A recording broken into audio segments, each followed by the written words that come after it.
Hello, everybody. Welcome back to Over the Pond. How you doing, my friend? Hello, everyone. Before we get into it, I just want to say thank you to my president, Donald Trump, for allowing me to be on this podcast. Things are pretty crazy right now, and so I just want to say, I guess, before I speak to anyone that's not American, I have to let people know that I am appreciative for the opportunity to have such a great thing going on. And so we are incredibly grateful to our president, Donald J. Trump, for allowing us to upload this onto youtube.com. Thanks to President Donald Trump, we have free speech. Yes, I've literally never been more free in my life. I have an eagle in this closet right here. Don't even worry about it. We are not under hostage circumstances right now. It's fine. It's fine. If I look to the corner and start sweating, it's fine. Don't worry about it. There is an agent in the room, but he's just here for moral support. To make sure I don't say anything that would get me in trouble in a freedom-loving way. You know what I'm saying? Yeah. And that's how freedom is demonstrated, man, by the government controlling it and only 50% of a major social media platform. Well, yeah, like the less that you can do, the more free you are to do the things that you're told to do. Do you get what I'm saying? Like, that's kind of how freedom works, I think. So. Absolutely. Never felt more free. If there's any way to feel more free, it's to have an intro song as well. And I know last week you gave us a little theme track, and I've instead come to the table with a over the pond poem. Okay. So I can't tell you how long I've spent on this. It may be 50 hours. It may be 5 seconds. But so this is called Over the Pond, the podcast vibe. You ready? Yes, I'm so ready. Two legends chat, it's always a scene. A beast to beast and inabber, the dream. Real talk, hot takes, and laughs on repeats. Every episode's a can't miss treat. Fitness, culture, memes that hit. They break it down with brains and wit. From deep convos to cracking jokes, it's pure gold for all us folks. No fluff, just fire, raw and real. Over the Ponds, got that next level feel. So tune in now, don't miss the ride. This is the pod where worlds collide. Beautiful. And you wrote that yourself with no help from any outside source? I would never use artificial intelligence in any way, and this is a message approved by our good president, Donald J. Trump. So, I hope you enjoyed that. I forgot that he's the president of the UK now too. People didn't really realize that. And Greenland, and probably Iceland, and everywhere else soon. Anyway. Yeah, exactly. But yeah, hello everybody. Hello everyone. Welcome back to Over the Pond. We've been away for about a week. That's been pretty. Yeah, I think we've been. This is a. I think we're consistent. Our schedule, right? I think we're being consistent. We may be a few days late every now and again, but just deal with it. Before we get too into the podcast, I have to make an apology. Okay. I have to apologize to all 5 people that live in Idaho for saying that Idaho is in the Midwest. I apologize. Apparently, I saw these comments, man. To all 5 of you that live in Idaho, I am very sorry, and your great state is very useful. Thank you, Trump, for letting me love the people of Idaho. Honestly, I don't know if I can back the claim of Idaho being useful. I don't know. As a British person, I've never heard anyone say I'm going to Idaho for Christmas. Bro, people are gonna be throwing potatoes at your freaking door. I'm gonna Google Idaho right. Oh, I'd say it's beautiful, but it's not. The mount. No, okay, no. I'm on some other photos now. There are pretty, but the first photo I came across, it's gone now. I want to send you it, but it's gone. It was basically like mountains, but it was like really just grey. It kind of looked like everything was dead. But then the next one, it's all right. It looks like a BTEC Canada, and it's a great place. All right, I don't want to offend anyone, and I apologize for claiming it was in the Midwest. That was my bad. Geography, not my strong suit. All right. Yeah. I'm not trying to start a war. Your president's already trying to do that with my country. I mean, we'll be in one eventually, I'm assuming. So, why not start it today? Yeah. It's all good. So, this is where it can all begin. But yeah, as you guys can tell, we've got a lot to go through because it's been a busy week. So many things are happening. The big one, obviously, TikTok got banned for 12 hours, and I'm genuinely convinced that the world lost its mind for like even I lost my head a little bit, man. Did you miss us? Did you miss us? It was because I've got the perspective that you guys wouldn't have seen. Opening TikTok when there's no Americans is so weird. Like, it made me realize maybe we need these guys. Like, maybe they're actually quite useful, because like you guys aren't, especially I don't think you're privy, you in particular, to UK content creators, especially on TikTok. It's basically like I don't know how to put this nicely. So they banned freak shows like hundreds of years ago, right? And now they're called circuses. Now they're called TikTok content creators. Well, yeah, it went from freak shows to circuses to TikTok, British TikTokers in particular. And it was like, one minute I've got like my American film reviewers, I've got my American like cool, like they're doing like cool vlogs and stuff, and then now I've just got a British person, and that is not like, as a British person, it's not something that I really want. I've grown up on social media, and because of that, I've consumed a lot of American content over the years. And to suddenly lose that all in a day, it was almost like I felt scared and alone. It was like I've been left to fend for myself, and in a post-American world, which lasted for 12 hours. But it was definitely a weird experience opening the app, and honestly, it mainly was just British people just being like, they're gone. Thank God. And I uploaded a TikTok, and I was being nice. I was like, no, we need Americans on this app. You were brave for doing that. It was strange, man. Like, because it's been news here, right, for consistently. I don't know. It feels like for years, It's been news for 5 years. Yeah, that's like, because Trump started, I think he started talking about wanting to ban it. It's so bizarre. He did it twice. Bizarre. Yeah, that he was the one that kind of brought up the fact that he wanted to get rid of it, and now he's being literally on the app. When I opened it today, because I really don't use TikTok that much, so I opened it today and I got the message that said, "Thanks to President Trump," and I'm just like, it doesn't make any sense. It just doesn't. It's just so bizarre, dude. But like, yeah, it was very strange, because I went on the app on, I think it was like Saturday or Sunday. Like, I basically got a message. I mean, this isn't news to probably any of the Americans that are watching, but I don't know, for those of you that aren't from America, like, I had a message that said, on the 19th, I said the TikTok will be closing its servers in the US, something like that. And then I was just like, I still didn't believe it. I was like, I feel like they've been saying this forever. It'll stay up. Like, I just don't think, or I was thinking, okay, maybe they will make it not available on the App Store, but you can still, if you have it already, you can still use it. But no, dude, I literally, like, a few hours later, I went to the app because I started seeing people post about it. And you just couldn't use anything. It was just completely gone. And it was very interesting, because there was, and I'm sure you saw this too, I'm curious kind of what your perspective was, but I am someone that is a content creator, but I also I've never made a single penny from TikTok, right? So I don't rely on it for any sort of revenue. And so, but I am someone that does make content, and it's my living by making this stuff, right? And it was really annoying for me to see people make fun of people on TikTok on another social media platform. They're like, oh, if you and it was like, it wasn't all people like making fun of content creators. It was a lot of people like, go touch grass, dude, if you really care about this. I'm like, brother, you are literally saying this on another social media platform. Like, you're like, I don't. On Instagram, I'm way better than you. I'm like, dude, really? But Mark Zuckerberg is your savior? And like, it was so annoying.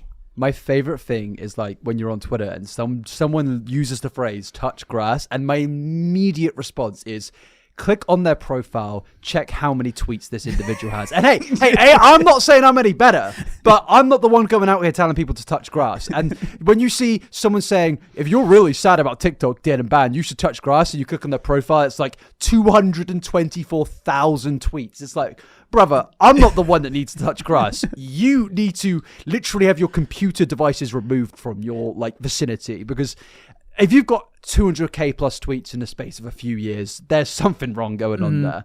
No, it definitely was really interesting to see. So yeah, going back, Trump in 2020 tried twice to, I think he did two executive orders to try and ban it. Then, ironically enough, the Supreme Court were like, no, you can't do that. It's unconstitutional because it goes against the free speech part of your, I think, is that the Second Amendment or is it the First Amendment or something like that? It's one of those amendments, man. It's one of them. But either way, it goes against one of the amendments. And they were like, no, you can't do it. Then Biden comes in, and I think he then continues the TikTok ban over the premise of, TikTok are collecting data and giving that to the Chinese government, which is also incredibly ironic. The First Amendment. I didn't just look that up. I knew it. It was the first. Yep. Okay. So, yeah, it's also incredibly ironic because I was doing a sponsor today, and I had to do a little bit of research because it was all about, like, protecting data and stuff like that. And, like, I discovered that data collection in America is like a multi-billion-dollar industry. Like, you guys don't have, like, I believe, any laws to protect your data. It's just, like, all sold off to companies. And that's apparently how, like, Trump won a big reason to how Trump won the 2016 election, like, but via buying data from certain companies to kind of, like, work out demographics and stuff like that. And it's like, it's very interesting that the reason that they were so against it was they're worried about data being leaked, whilst they're also, supplying they have loads of companies in their country that are doing the exact same thing. Now, I understand it's a bit different when it's data being given to, like, China. I get that they're like the boogeyman of the world, but it just seemed a bit hypocritical and almost like they were using it as an excuse to promote things like Meta, because a lot of people in Congress have a lot of stocks in Meta, which is pretty interesting. And then obviously it led to what happened, and seeing the message of something like we're shutting down services, but thanks to Donald Trump or something, President Trump, he is, did it say he's like letting us know that it may come back or something? Yeah, it was something like that, but it was weird because there was like two messages. So there was one before it had come back on that said President Trump before he was inaugurated, which I thought was just bizarre. And then there was the one, again, I saw it today. I think it might have been because he was inaugurated today, or was it yesterday? I don't remember. It was yesterday he got inaugurated, but it was still like the day he was inaugurated was, I think, when that message came out. It was just weird, man. Like, because again, his whole thing was being anti it for so long. And now people are like, oh, you have to thank him for it. And I'm just like, brother, he is the one that put this all into motion. But what confuses me as well is like, and I know that me and John, we're not politicians here, but I think it's very obvious to kind of notice that, like, I feel like a lot of politics nowadays is played on, like, anti-woke and anti-establishment. And it's like, when your guy is being thanked by the CEO of TikTok, he's got Mark Zuckerberg in his pocket. He's got Elon Musk in his pocket. He's got literally, other than Google, and even Google were at the inauguration, every single social media company in his pocket. It's like, at which point are you the establishment? Especially considering he's also a billionaire as well. It's like, bro, like, if someone's going to come into the comments getting mad, and explain to me what is anti-establishment about having a billionaire president who has a load of mates who are billionaires and having every billionaire on the planet pretty much at his inauguration. As a British person, I don't get it. And then also what kind of confused me, we're not going to stay too much on politics here, but what confused me is seeing the inauguration and seeing like Theo Von and Joe Rogan there. And I was just thinking to myself, the Paul brothers. Yeah, wait, were they there too? Yeah. I saw a video where Theo Von's chair broke and he fell into, I think, Jake Paul. I was like, yeah, no, I did see that. Yeah. But I'm thinking to myself, if there was like an election in the UK and say like we got Keir Starmer as our prime minister, he got elected, and at like there's not even there's not a ceremony, I'm pretty sure, when a prime minister gets, elected. So I think there's a minor celebration, but like if there was one, and there's like, I don't know, Daniel Radcliffe at coming out and clapping it, and then suddenly they bring out Alan Sugar and all the other UK celebrities, the guys from Top Gear. Yeah, Jeremy Clarkson comes out. They all start having like a beer. AC/DC comes on. All the doctors from Doctor Who. Yeah, just get them all on. I feel like we've named every British celebrity: Harry Potter, Doctor Who, Top Gear, and Piers Morgan.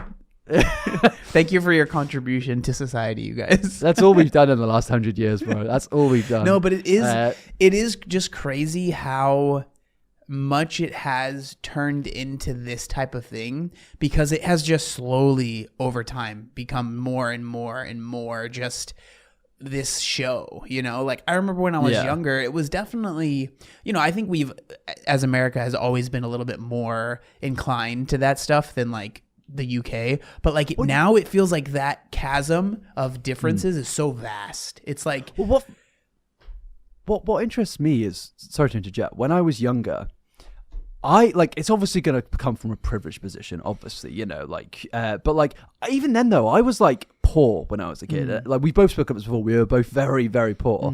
And even then though, I never really thought about politics. And I know it's because you're a kid and you're protected from that world. But now kids are like talking about politics, but not in like a good way. It's like, Trump is so base, like all these things. And I'm like, bro, if you want to get into politics, that's fine. Especially at a young age, it's probably a good thing to have more understanding of the world. But it's just like, as you said, the whole thing isn't even about politics now. It is just a complete show. I feel like I'm watching like a drama every single day. And like, I'm gradually getting to this point, which it's almost like I'm trying to detach myself, because I just feel like I'll still talk about it and I'll still like post, and stuff like that. But like, it's hard to, I feel like if you get so invested, and I know it's easier said than done and it affects a lot of people out there, but like, if you're consuming all of this, oh shit, I just hit myself in my mic. If you're consuming all of this every single day, it does get really, really draining. Yeah. And like, speaking to what you were talking about with the kids, I think that it's only going to start I don't want to say getting worse, but it's definitely not getting any better, because like, think about, maybe kids aren't supposed to be on TikTok, but there are plenty of them that were, and they were directly affected by something, right, that happened because of politicians. And they are directly affected. There's no avoiding that, right? They couldn't get on TikTok for however long. And that is only, in my opinion, is going to help radicalize kids to either or side. But I think it's one of those things that it's just, with how connected we are, more like when you're a kid, like you still see all this stuff. Like I think about because I'm 32, right? Like the internet didn't even really exist as far as like, accessing it easily until I was like, close to my teens.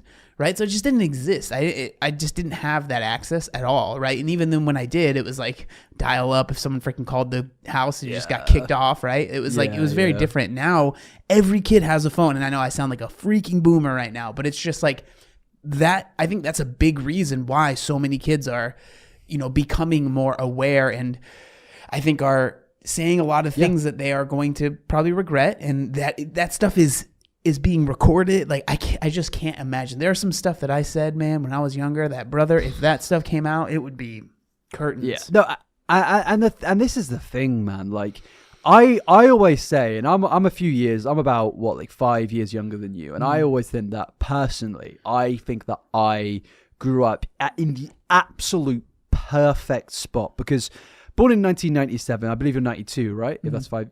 Yeah. So, but 97, it was like a case of like the dial-up stuff was still there, but you were very young. So I remember it a lot, but it wasn't like as I was like 10, decent internet was around. And like, I grew up on the internet in the sense of like, I was playing RuneScape. I was on like online forums and stuff like that. And like, I found YouTube in 2005, just as it came out. But like, that was a perfect spot, because the internet then was such a baby. Nobody knew what it was, and people were just having fun. And yeah, there was some bad things, but you didn't really see it. It certainly wasn't what it is now. And it comes down to, as you said, not having a smartphone constantly. I had a mobile phone, but I couldn't access YouTube, Twitter, or whatever on there. It was just to text my parents, though, like, or they to text me to, dinner's ready, come home, or come home just think it's late, or something like that. And I'd go home then and access the internet, because the internet to me was this thing in the corner of my living space on this big tower-based computer of press the button, play your video game, watch your videos, and then leave the internet. Now, it's always there. That doesn't exist. You don't leave. It's like you just can't. Isn't that insane? Yeah. And sometimes I'm like walking. I think I've said this before in this podcast, but like sometimes I'm walking and it's like, I've got my video playing, and then I'm like, the video ends. I'm scrolling to find more videos, and I'm halfway through this walk, and I'm like, weirdly listening to this video I'm not even listening to, and in the back of my mind it's irritating me. I'm like, why am I even listening to this? And you turn it off, you take out your AirPods, and you're like, I am in a real world. I should not be consuming this amount of information. I've just sat at my desk all day consuming information from the internet there, whilst also, scrolling through TikTok or Instagram or Twitter now and again. And it's like the constant information overflow is insane. And luckily, as a kid and a teenager, that wasn't there. So I've only had to deal with this half of my life. But as you said, there are now kids who their entire existence is based on this constant information overflow. And I think it does lead to radicalization. I think it does lead to where, as you said, if you ban TikTok, it's whoever unbans it is going to be seen as like a messiah. I genuinely believe that Trump has just won a massive amount of youth voters just because he unbanned it. Because it makes sense in a sad way. This guy wants to take away my app that I use to speak to all my friends, to upload my content, to, just enjoy my day. The thing that I've grown up using for years and years. These people want to take it away, but this guy wants to give it to me. I'm going to go with that guy. And it sounds crazy because it is, because there's so many other issues in the world outside of TikTok, but you've got to think like a kid. And to these kids, social media is just everything. Yeah, and I'm just so curious about what was going on behind the scenes for them to be like, you have to put this message when people can use it again. Yeah. Because clearly they weren't just like, oh, okay, I want to do this. Because the relationship between Trump and China has not been the best. You know what I'm saying? Isn't it like in 2016 that was his whole thing, right? In 2020, the pandemic, it was just like, but now, it's bizarre, man. It's so and weird. Now bro's meeting up with him. He's meeting up with him and having talks. And it's like, I mean, I'm all for world peace and stuff like that, and airing out issues about having to tariff everybody and go to war and stuff like that. I'm fine with that, of course, but it is just interesting to see how things can just change like that, especially with TikTok thanking him directly. Now, people have been speculating that Facebook are going to purchase half of TikTok. I don't know if that's true, but at the end of the day, I think it's a likelihood that someone's going to come in. Did you see Mr. Beast has come out being like he's meeting up with billionaires, and then other influencers are also apparently a part of this thing? I mean, what do you think about that? Do you think there's a genuine chance that the US could be, because what I'm seeing is it's almost like a group collective of influencers and billionaire investors are working together to purchase the US branch of TikTok. Yeah, I think something will happen. I don't think, because it doesn't seem like they've reached an agreement to where it's never going to be a problem again, right? So I think that it's we kind of put a Band-Aid on it. I genuinely hope we're able to figure something out. Not even just because, like I said, I really don't use it very much, but I also understand that there are plenty of people that their livelihood is based off of TikTok, right? That's where they make the majority of their money. And just there are so many people that genuinely find joy and enjoy TikTok, right? And so I don't want something to just go away, because of course there are bad actors, and there's there's a lot of brain rotting that happens on TikTok, but I think just because you don't like something, to want it to just be to go away is not something that I'm a fan of. So I hope that we find some way to have it stay and not have to, because it's basically it's been 5 years of feeling is it going to stay? Is it going to go? And it's just really so weird, because it makes you realize how crazy it was when Vine just went boop, gone, disappeared. I can't imagine. I mean, I think we got a lot of great content creators from that. Some maybe not so great, but honestly, I don't know, bro. I think half of them came over and ended up being proper degenerates. Well, I mean, I think about Drew and Danny. They were Drew Gooden and Danny. You know what I mean? And Curtis Connor. Those are some of my those are some of my favorite creators, and they have been some of my favorite creators for such a long time that it's weird. Have you ever seen Curtis Connor's old? Sorry to interject. I know people are gonna get mad, but have you ever seen Curtis Connor's old TikToks? No. He was a Harry Styles TikToker over there, where he cosplayed as Harry Styles. It makes sense. It does, but it's so how did you go from that to commentary videos? Yeah. And even Curtis, right? He's touring all over the world now, and so I think that there's been some positives, and I think it's the same thing with TikTok. I think hopefully this encourages people to try and expand if like everything was in TikTok, right? And I'm saying this as someone that if YouTube disappeared, I'd be like, well, crap. So, I just hope that there's some sort of solution to where it's not like always feeling like, oh, is it gonna be banned next year? Yeah, I mean, firstly, I'm so happily glad that, Google is owned by the United States of America, and I have to thank my president, Donald J. Trump, for that.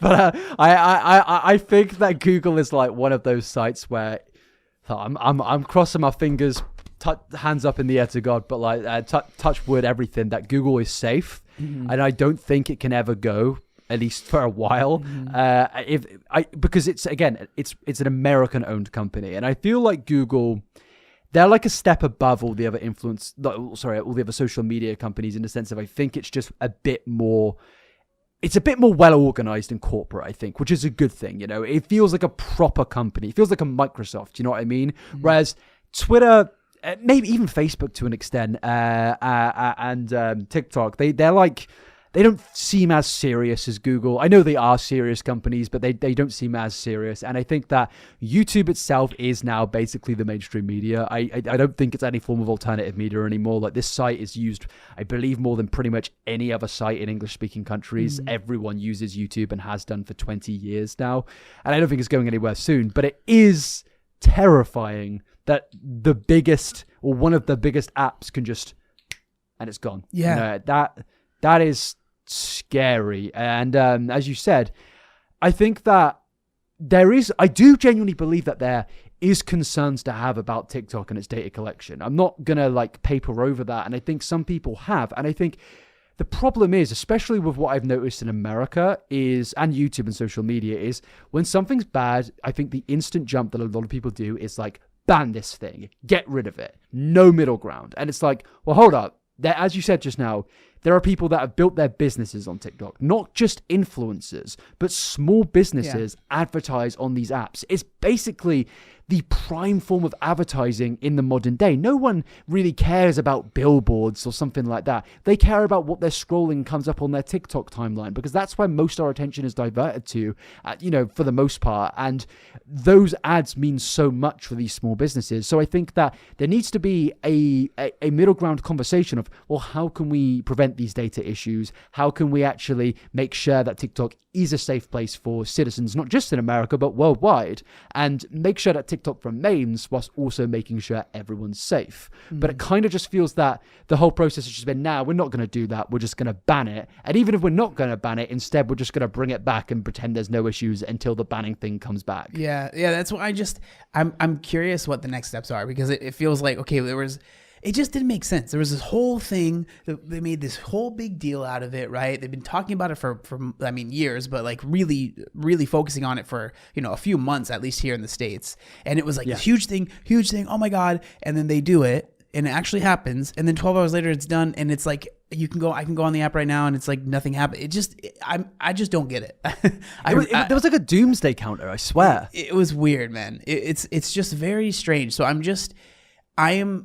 I am really curious about what the future is going to look like. And I do hope for the people that are creators on the app that it becomes a little less volatile for them, for their own mental health as well, but if, not that anyone needs my advice, but hopefully this has encouraged you to try and get, start going other places monetarily to make a living. I know it's not all about the money, but like if that's what you're doing and that's where your money is coming from, and if it disappears, you are now have zero money. That's something you have to think about, right? Well, that was something that frustrated me seeing a lot of this. Like you'll have people being like, support workers and stuff like that, and then when it comes to a lot of influencers, people are just like, it's really funny that all these people are losing their living. And I'm like, bro, that's not funny. I don't think that's funny. People like, I get it, like a lot of influencers out there earn millions, but let's be real, the average influencer is not earning millions. It's like with a certain adult website, everyone imagines that everyone on there is earning millions. Reality is most people are just earning a standard amount of money on there,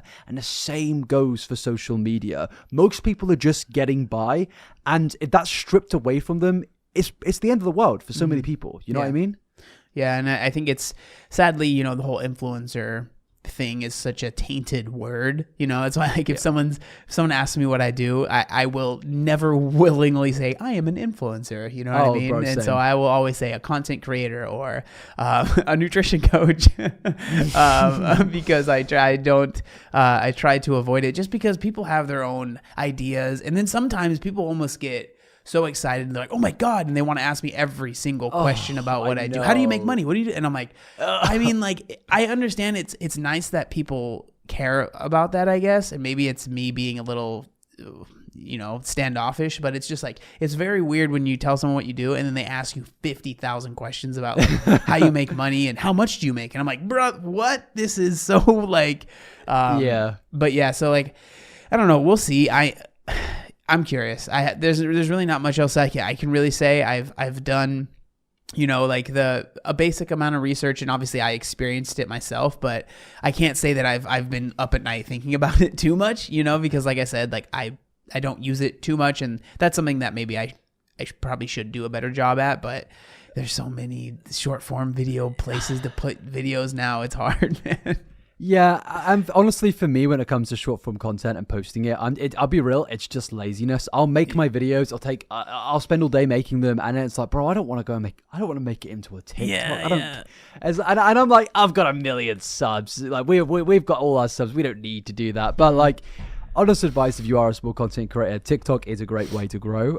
So I would encourage, you know, posting that platform and also other platforms. Yeah. So my advice also to TikTokers would be, branch out into the YouTube space. And I think that's something a lot of TikTokers struggle with. I've had a lot of friends who say to me, hey, how'd you get into YouTube and stuff like that? And it really is as simple as just making a video. I think the problem is, though, is like a lot of TikTokers genuinely don't know what to talk about for longer than a minute, which is like crazy to say from my perspective. So what you got to do is sit at your computer for 8 hours and film yourself and upload it. You'll be fine. Yeah, no, but that legit is it. But they're like, bro, I don't know how to speak longer than 60 seconds. And I'm like, how? Have you not had a conversation with someone? Maybe that is my my special interest is just talking. Because, you know, I do my 2-hour video and then I do my 1.5-hour podcast. That's the funny thing about some of my videos. I'll be like in my video, if you guys want to hear me speak about this longer form, come over to my podcast. And I'll be like, wait, this video was longer than that podcast. Yeah, you know, I dipped my feet in. I uploaded, I think, the first ever 2-hour plus video on my channel, trying to follow in your footsteps. So, you know, I'm doing what I can. I think I commented on it. Like, you stole my. Yeah. You uploaded a 40-minute video today, right? Yeah, I'm trying to do a little bit better. Like, I've always tried to, dude. So actually, story about that. I filmed that video, and I didn't have my freaking mic on. Okay, so I had to refilm it, and I'm proud of myself that I did it, and I wanted so badly to be like, I'm gonna make this video 15 minutes because screw that. But I was like, no, just like, people enjoy the longer videos, and the ad revenue is better. What? And no, so have no shame. This is something I've been doing more recently. Making money's great, man, and I'm here to say, like, I'm not trying to be a hero. I also make videos for money. Like, like I need to make money. I make them for fun and like it's enjoyment, and it's a hobby that's turned into a job. But like, I've got taxes to pay, man. I've got to make money somehow. So don't hate on us, all right? Yeah. Carry on. We'll make our longer videos if we want to. Yeah. So I was like, when I recorded it the second time, I was just trying to basically like, because like with my videos, I script basically nothing, right? And so I was just trying to remember, what did I kind of say around this point? Oh yeah, okay. And like kind of tried to just say it. I mean, I do think the video ended up probably being better because I was able to like rethink about what I had said and maybe structure it a little bit better. But yeah, that was fun. But yeah, so I'm trying to dip my toes in it now. I don't know if I'll ever get to the 4-hour plus video length, but you never know. You know what I mean? I hope I never go back there. I just made a 2.5-hour video, and I don't know if it was because I find, like, I don't know about you, but like, do you record straight in OBS? Yeah. So with me, it's like I manually insert all the TikToks into it and stuff like that. And oh my God, when it's TikTok and you're going through like 100 different TikToks, it takes so long. Yeah. And then getting all the stock footage and stuff like that, it's the most grueling part of the process for sure. But then, because I have like a weird thing, like most people hire editors and like they just send a video in RAW. I don't do that. I edit half the video myself, and it's just because I'm an absolute control freak, and I need everything to look how I want it to look. And I think in a way that kind of says to me, you still have a passion and enjoyment for this. Because if I was just like, no, I'm not saying people who have full on editors don't, but like, it's for me, it's my like, I can like lean on that sort of thing. But like this, I genuinely do enjoy doing it, even if it can be very stressful. And so I'll like record it, edit half of it, I'll like insert all the stock footage and stuff like that, cut it all up, and then I'll send it to my editor Jacket, and she will like edit all the flashy things in, pretty much, like all the text, the zooms, transitions, and everything like that. And it'll take them still a very long time, but like I'm a bit of a control freak when it comes to that sort of thing. No, I think that makes sense. And like, you have admitted that you have editors. And so I think that this is a perfect segue into, this is a later topic that you have on the document, but I feel like this is like a perfect segue to it, the Elon Musk stuff. Oh, bro. Dude, okay, so there's just wait, sorry, about which Elon Musk stuff? That's exactly, that's what I was going to say. There's a couple things I want to get into. I don't think there's much to say about this, but the inauguration happened and he made some very interesting gestures. I honestly, at this point, I just I don't know what to say, because it's like, when you see it, okay, you know how I found out about this? God. It was from a tweet by none other than Steven Crowder saying, what? Right now, this was posted by Philip DeFranco, but like, he reposted Steven Crowder's tweet asking, what is this? Because of how bad it looked. Like, dude, I don't even know. And then people are saying, oh, he was saying my heart goes out to you because he said that after it. But it's like, dude, there's literally a zillion other things you could do with your hands that could show that. You could say this. You could there are so many things. And then on top of it, people were like, oh, it's because he has autism. And I'm like, oh my dad, the autism thing's crazy. Like, brother, I'm not gonna say who. Obviously, I don't want to be like, oh, I have autistic friends, but it's like I have close relations with people who are autistic, and that isn't necessarily something that is attributed to autism. And but I'm gonna be risky here. I'm gonna say, when you say my heart goes out to you with your hands, it's usually a downward, it's like I'm doing this. If you're watching, like, my hand is touching my heart and it is going like under, and there's a curve in the arm. It's very Shakespearean, no, it's like like that, and usually it is with two hands, because you're giving your heart to everyone, like, you just throw it out like that, like, have some care, man. But I'll play a bit of devil's advocate, and I'll say, when I saw it, my initial reaction was like, no way. I was like, no, I know what people are saying, but he can't. Like, surely it was just a mistake. But the more you look at it, twice, it's like, he literally that's what I was twice. Dude, that's what I was gonna say. Like, he does it once, and I'm like, all right, might have just been an accident. Because like, there's photos of other politicians. That's the argument. Yeah. There's like one of Kamala and stuff. I've seen that. Brother turns around and does it again, and arguably more intently. And it was, and the thing, it wasn't like a slow, like, oh, his arm. It was with force, bro. Like, so it was a forceful, my heart goes out to you gesture. Dude, when I saw it, I was like, that. I was like, I think that must be fake, right? Like, it's been, it's AI or something. It's just not, and it. At this point, and like, I watched a video about this, about it, and I think it was a good point, because like, you can make arguments of like, oh, and I'm not saying that he's a Nazi or whatever, right? But like, the things that have happened in the past, and like the way he's responded to tweets where he said, like, someone's literally I think it was, they were asking the JQ, the Jewish question or something, and he responded, this is the truth.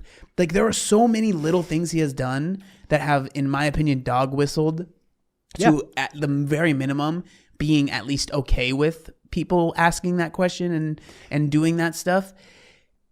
And then this, it's just like, there's only so many coincidences. I can see, I'm sure there's been plenty of people that you can find so many politicians, if you take the right picture at the exact right time, it looks like they're doing that, right? I get that. And I genuinely, I don't have a problem with that. But when you watch this video, right, and you see all of the stuff he has done in the past and the stuff that he has at minimum been okay with, it's like, okay, he says he's one of the smartest people on the planet. How do you not see the connection that people are making and at least be like, you know what? That was super my bad. I apologize. I really should have thought. It's just like, people are, they're triggered. And it's just like, dude. And if it was like, what if like, have you ever waved and like you've stuck your arm out in the long way and you're like, that looks a bit weird. You kind of laugh at that, and then you don't do it again. But then like, to do it twice on a political stage, it's like, I know we keep reaffirming that point, but it's like, surely he did it the one time and then like, you would be like, Like, no, you would like, you probably like double take, and then you'd be like, I'm trying my best not to reach my full arm out here, but you do the double take and you look at your arm and be like, you turn it into like a wave or something like that.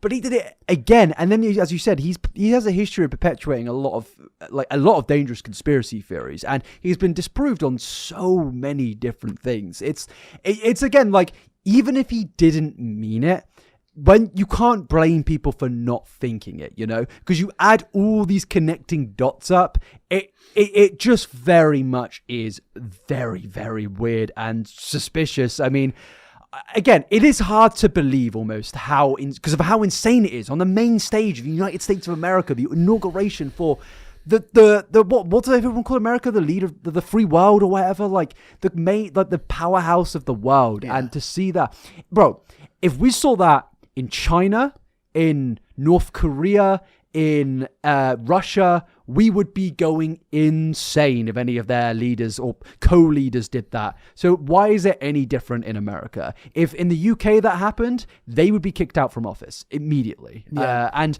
also the fact that he's even in office is crazy, because I want to move this into the main reason we were going to speak about this. This guy is in a government office called Doge, which is which is very, very cringy in itself. He's in a government office whilst also arguing with people like what's his name? The long-haired guy who doesn't know how to clean himself. Asmongold. Oh, yeah. Bro, come on, I can say that. He's got like cockroaches running around his house. I'm not saying that you can't say that, but how am I supposed to guess that? I think it's the long-haired guy. Long hair doesn't clean streams on Twitch. If I knew you were going to, if I knew we were going to start talking about Twitch, I would be like, okay, I got you. But it was just.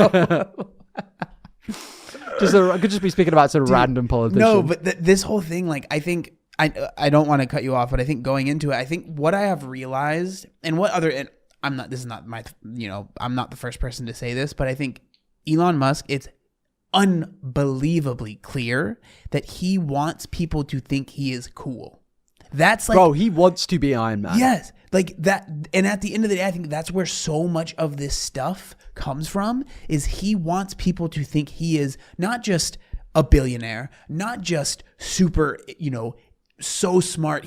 Maybe he's not even a human, right? He wants people to think he's also a god gamer and the best gamer that has ever existed. It's like, he just wants, like, it really feels like everything he does is because he wants people to think he is the coolest person on the planet. What makes it even better, though, is I think a lot of people forget the timeline of 2017 and 2018. Elon Musk was a very much liked individual. I liked him. I thought he was. Yeah, I was like, oh yeah, like, I mean, dude. Do you remember when he first went on Joe Rogan? Yeah. Like, everyone thought that was cool. Yeah. Like, this like eccentric billionaire scientist who is being back then dubbed as a new Iron Man. Like, he's trying to help save the world, and like, he wants to go to Mars. It's cool, but it's like, the more he's tried to be cool, the less and less cool he's become, to a point of, this is arguably the most hated man in English-speaking countries. Like, I don't know a single person in my age demographic now that actually likes Elon Musk. And I know, obviously, to the people listening, there will be people that like him. I get that. There's a reason he's got 200 million followers, not just because he kind of forces you to follow him because he puts you on his timeline on the For You page, but there is a reason why he has so many followers, and I can't ignore that. But as we keep on going down this timeline, he just keeps getting worse. And this new controversy is one of the it's incredible. weirdest. It's amazing. It's so funny watching people talk about it. Like, and it's funny because it's one of those things. It unites the aisles, you know. Each side of the political spectrum is dunking on Elon Musk about this, and it's beautiful. We'll finally explain to the people listening what this is. So basically, Elon Musk is a supposed avid gamer. In the past, he claimed to be a big fan of Elden Ring. He posted his classes on there. And bro, he got smoked for that on Twitter. Roasted for that. But even before that, right? He used to say that, I think when he went on, maybe it was his first time on Joe Rogan, he said he was one of the best Quake players on the planet back in the day. Yeah. He's been saying stuff like this since, like, he's been adamant about his gaming credentials for a very long time. And I was watching a video where they were talking. So it was one of the old owners or CEOs of Twitch has a podcast, and he was interviewing this person who is technically the first ever professional gamer, right? And he was from the game Quake. Okay. And they started talking about Elon. This was before this stuff was even going on, right? So this was before, like, it's not like they were trying to get clout from this whole situation. But he asked him, who's like, oh yeah, was Elon good? And the guy was like trying to be nice. But then the guy's just like, no, he wasn't very good. It's okay. Like, I think it's cool that he definitely is a gamer, clearly, right? He's been someone that's been gaming, but it's just like, why do you need to blow up these credentials? Okay, sorry, I'll let you continue. No, absolutely, man. Like, again, you can, like, I don't have my doubts that Elon Musk has played Quake since it came out. He's probably he probably is an OG, but it's like, I'm an OG on RuneScape. I've had an account since like 2001, like from the very, very OG days. But I ain't gonna lie about my credentials on that game. I suck. Like, I don't know the modern mechanics of that game. Like, if there's anyone listening that plays old school RuneScape, please come down to the comment section and I will heart your comment because you're very special to me. But I don't know all the modern mechanics of it. I just go on there, train my skills. But I've played it for like over 20 years, most of my life. But you could just say, oh, I'm an OG of these games. And honestly, I think people would still find that cool. If Elon came out and be like, I've played all these From Software games. I played a bit of Diablo, a bit of Quake, maybe a bit of CSGO. I think people would be like, oh, that's really cool and relatable. But saying, I am the best, better than everyone, and they all suck. It's like, bro, what are you doing? Yeah.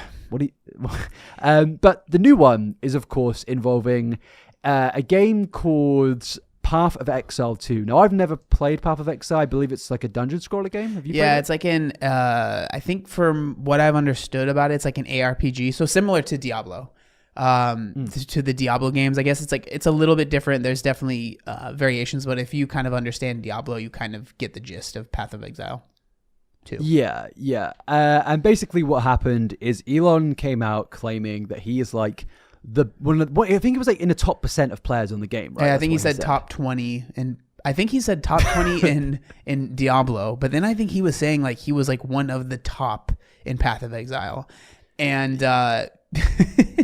people started looking into it. And like one of the YouTubers that I've been watching that has been talking about it, and I think he might have been the person that kind of blew this all up, was, I think he goes by Quinn69 TV or something like that.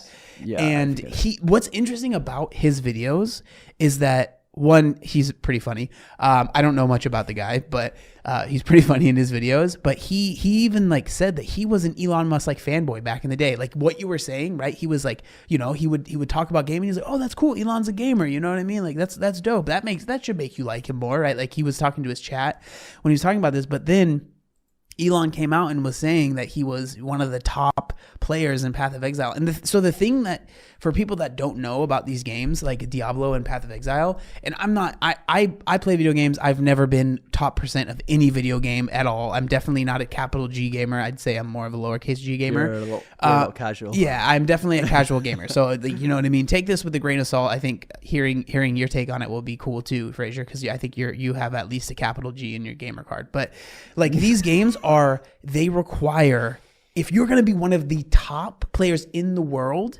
that is all you're doing, is playing these games. That's it. And like And the most of the top players in the world are streamers because they make their entire living sitting and playing video games. And then, it's like there's people that are like, I've been interested in games that are, competitive, like Valorant was one that I was really interested in a while. And I would watch streamers that were really good at the game play, you know what I mean? And they played all day. But it was like, he started to try and make this stuff up. And it was like anyone that knew anything about games could have told, it was been obvious. He does not have the amount of time that is necessary to do this. But then people that actually knew something about those games, really started digging in. And that's when I don't really fully understand because I don't play the game. But they're just clearly, it might be his account, but he is not playing the majority of the time that this account is playing. Yeah, and then it kind of developed, and Elon was like, "I'm gonna prove myself. I'm gonna jump onto a live." Have you seen the live stream? Because he jumped on a live stream. Was like, "I'm gonna play Path of Exile 2, and I'm gonna prove that I'm good at this." And basically, he opens the game, and he's playing it normally, but he has no understanding of basic mechanics. There's to describe it, it's imagine if you're playing Mario Kart and you know how to drive, you know how to use the items, but there are certain things that people know if they're if they've dedicated their time to that game. Even just small basic things such as when you go around a bend and you do the brake thing twice, the drifting, and it goes from the drifting, It's like if you claimed you were in the top 20 Mario Kart players and you didn't know how to drift, pretty much. There was basic things he didn't understand, going into certain areas that he hadn't unlocked and stuff like that. And just he was describing his items, and it was I'm like you, I have never played this game, but I have an understanding of RPGs and stuff like that, and especially Dungeon Scrolls. I played a bit of Diablo here and there.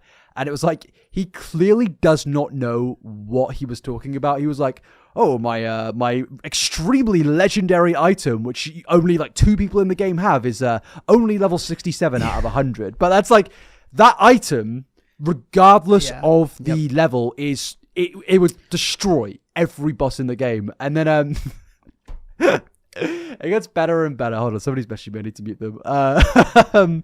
Someone sorry, I'm losing my track of thought. Someone made a video about him. They, as you said, they looked into all of it, and then they discovered, looking at his record on the game, he was on a hardcore account, which basically means that if you die once, you lose all your skills or something. You lose all your items. You go back to a basic player, and it's clear that Elon had been paying someone to run the account for him. And Elon died. Someone died on that account. And it was very clear that Elon was playing it a little bit in his private time. He went to a boss he thought he could destroy, and he died and lost all the levels. And you've got to think, there is some underpaid dude out there that had spent 4,000 hours on this Path of Exile account, and they've just seen all that progress just evaporate in a second because Elon just couldn't help himself. Yeah. I was thinking about that. I was like, man, I wonder who these people are that are playing, and if it's multiple people or if it's just kind of one person. That was something that Quinn brought up in one of his videos, I think, or one of the videos I was watching, was that they were looking at Elon's account and he was clicking through some of the stuff, and then it said in one of the tabs it said for Elon. It's if this is your account, why would you name it that? You know what I mean? For Fraser. It's what do you mean? And it's so I think what one of the things that has really boosted this whole thing, which is what you were talking about with Asmongold, was so Asmongold didn't really talk about it for a while, and then he ended up basically speaking about this, and Elon allegedly got so mad that he shared their DMs. Which do you remember the DMs? What they were talking about? It was something about editors, right? Yeah. So Asmongold was oh yeah, because Elon's been really trying to get people to stream on Twitter, X, whatever you want to call it, right? And so I think he was trying to get Asmongold, Zach, I think is his actual name, to stream on there. And then so Asmon was like, oh, let me talk to my editors and we can maybe have, basically get them on board. And so we can really make this a big thing. Right. And so what he was referring to was, well, okay. So before that, Elon responded, who are these mysterious editors? And then Asmon just explained to them, oh yeah, it's really common for streamers to have people that edit their videos and they kind of run the YouTube account, like any regular editor. But what Elon thought was that Asmund was talking about like a newspaper editor, that like these people have control over what he does, right? And so he got super mad about that, and he literally like tweeted this out, like their DM conversation. He tweeted this out and was like, Asmund's not his own man. He's being controlled. And it's like, dude, again, this is supposed to be a person that is the smartest person on the planet. He is the richest person on the planet. And he does not understand how freaking editors work on YouTube. Brother, come on. It's not even like a complex thing to understand. Like, he has engaged with multiple content creators in the past, and the fact that he genuinely thought this was like some big conspiratorial like media empire controlling Asmongold is hilarious. Asmongold can't even control his own hygiene, dude, let alone be controlled. And by, he's a huge fan of Elon's, dude. He's been behind. Oh, is he? Yeah, dude. Like, he's been behind him, at least as far as like he hasn't like. A lot of people were getting really annoyed with the fact that he hadn't talked about this situation, and it took him a while. I'm talking about Asmund, like, because people were like, this is so something you would talk about. Like, this is like the perfect thing that you would talk about, and he just like didn't. And then he finally ended up talking about it, and that's when Elon got upset and shared all of this information. And it was just like, and then he took his check mark away. I think he took Asmund's check mark. And it was just like, oh my god, dude, this is so silly, man. And again, this is all coming from Mr. Freedom of Speech, bringing back free speech to Twitter, making comedy legal again, or whatever he said when he bought it. The only reason that he's removed that check mark is because if you don't have a check mark on Twitter, if you're not verified and paying for it, you aren't going to like get high up in the conversation. Like, verified people are prioritized in replies. Their tweets obviously get prioritized. And by removing someone's verification, you're basically restricting their free speech in a way. And that's hilarious that this is Mr. Free Speech, who is also now in the the Department of Government Efficiency. Yeah, Doge. Dude, and it's just so funny, man. Like, looking at it, and the whole thing, right, is like people have been claiming that he is boosted, right? He's paying for different things, and like he was denying. I don't know if you would say he was denying it, but he was definitely like not engaging with that stuff. And then now he's admitted to it. Yeah. So now he's admitted to it, which I saw in, again, one of Quentin's videos. But I see that there's this article where there's this guy that went over he seems to have been a friend, like Elon, one of his friends that I think they had played other games together. That's how him and Elon were following each other. And so he like asked him some questions. You want me to read some of them? Yeah. But firstly, I just want to say, it's just so insane that like Elon Musk spends his time of the day doing this. This is the guy in charge of the space program. This is the guy in charge of one of the biggest social media platforms on the planet. He's in charge of Tesla. He used to own PayPal. And it's like, you would think, like Mark Zuckerberg, as much as we can criticize the guy, he's not doing this. He's like working on his business and stuff like that. Jeff Bezos is not doing this. Bill Gates.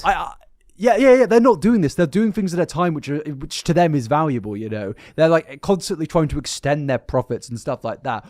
Whereas Elon Musk is so fascinating that he feels the need to do this. And it's like, bro, I would love to just ask him why. Like, can you imagine actually sitting in a room with him and having a conversation with him? Because I just want to know what goes through his day-to-day thought process. And we will get back onto these questions in a second, but you got to think, like, this man speaks to Trump on the day-to-day. He even was in a relationship and had a child with Grimes. I think they're still together.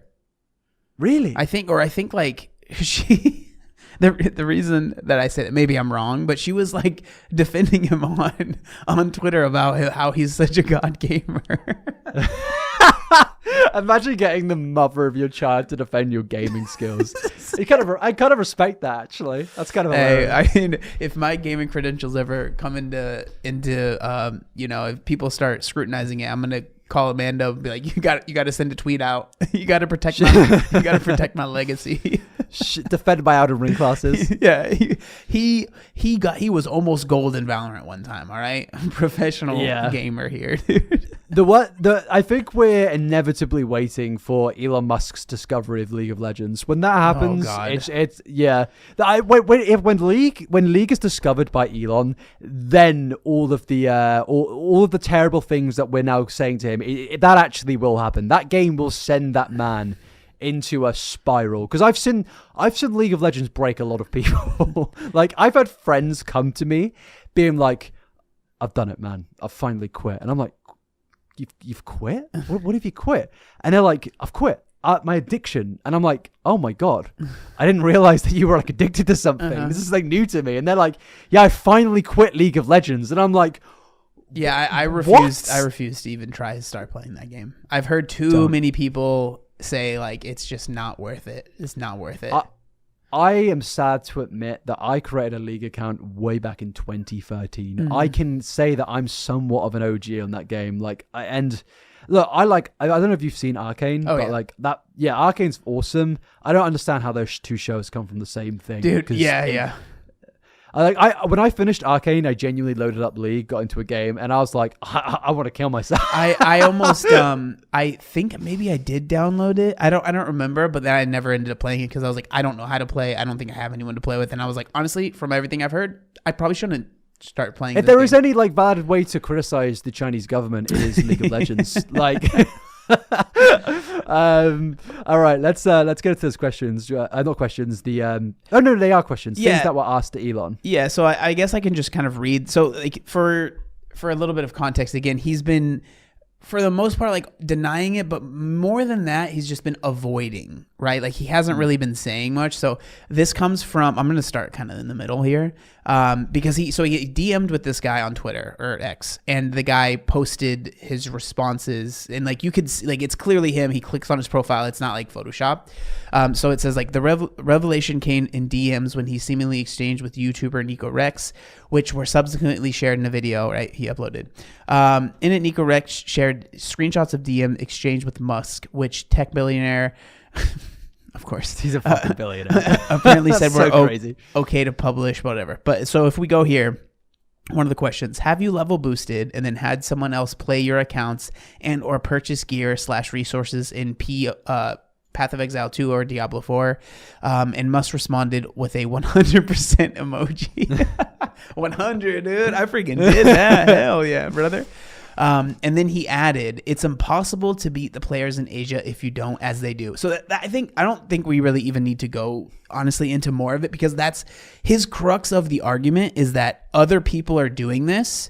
And so I basically have to be at that level. And now again, you have to take this with a grain of salt. I'm sure you'll add how you feel about it, because I don't play the game. But from what Quinn was saying, who is someone that I guess is pretty high level in the game, he's like, yeah, there are some people that are not at the highest level that are doing this, right? Because it's a game that's online. People do that, but he's like, the people that you see on the leaderboards, that that you watch their streams, right? Like those people aren't doing that. So it's like coping, because you're not that good at the game, and you are coping saying everyone else is, when it's just not true. And it's just like, that's like the whole crux of it is he's saying, I'm doing it, but you have to. If you don't, it's just, you can't be good.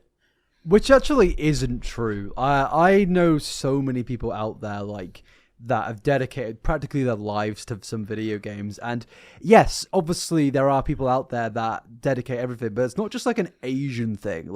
And also like what part of Asia is he talking about here? Is he speaking about like China, Korea, India?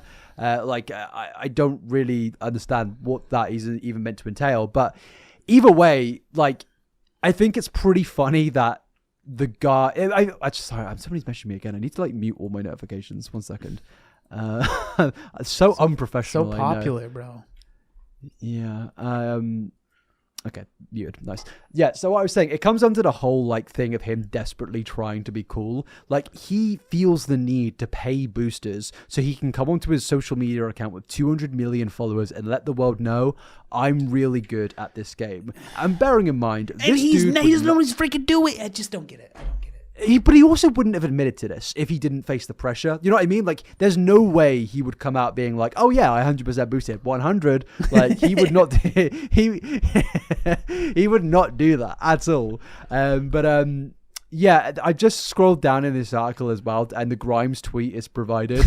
And it says, just for my personal pride, I would like to state that the father of my children was the first American druid in Diablo to clear a battle of Xur, and ended that season as the best player in the United States of America. He was also ranking in Polytopia and beat Felix himself in the game. I did observe these things with my own eyes. There are witnesses who can verify this. That is all. I mean, you do wonder what they have in common. Maybe she was impressed by his gaming skills. Maybe he is the greatest player in Diablo history. I'm not believing it personally, but he was, at the end of the day, the first American druid to clear Abaddon of Zir. But like at the end of the day, right? Like, why? I just don't understand. Like, you are literally the richest man in the world, I think, or in the US at least. Like, you have so much money, you have so much influence, right? You literally own Twitter, X, whatever you want to call it, right? You literally own it. People are forced to see your opinions, right? You are part owner or whatever of Tesla, or at least you helped create. I don't really know what but like, that SpaceX. So you have a prominent role in the new presidency, right? Like, arguably the most, but by the way, this is like arguably the most successful man of all time. Yeah. Like, is there any, like, who can say that they were the CEO of Tesla, SpaceX, the biggest, well, you could say the biggest social media platform in the West, and also was one of the founders of PayPal, has 20% of the world population so 7 billion people on the planet, 700, okay, I'm very wrong there, not 20%. Like, at least like a small percentage of the planet, like 3 to 5% of the planet. That's still a lot of people following him. You see Teslas everywhere, and this is all because of this guy. And yet, despite being the most successful guy in the world, at the end of the day, the guy is still a fucking loser. Well, and it just makes me, like, you start to really question everything, right? Like if someone is willing to lie about something that small, right? Like, I've watched plenty of videos about people that kind of maybe discrediting Elon for his the things that he actually added to when he was working at Tesla or when he owned it, right? And I remember thinking like, oh, I don't know, like, I mean, but now it's like, I don't know, like, you start to believe what everyone's saying. It's like, how much is he actually helping these companies versus, it's just, it almost feels like he's become successful because he is Elon Musk, and now it's like whenever he's connected to something, people are like, well, it's Elon Musk, it must, do well. Yeah. When in reality, it's like, well, who are the people that are actually working on the thing that are making the thing happen? With the SpaceX, like, who is, like, is Elon sitting there like, okay, the rocket thrusters need to be like, I don't think so. You know what I mean? But he's the one that's getting all of the glory, right? And it really feels like at the end of the day, I know I say that a lot, people get annoyed with me, but it really feels like he is, like, the reason he does stuff is because he wants people to praise him. Like, that seems to be the reason.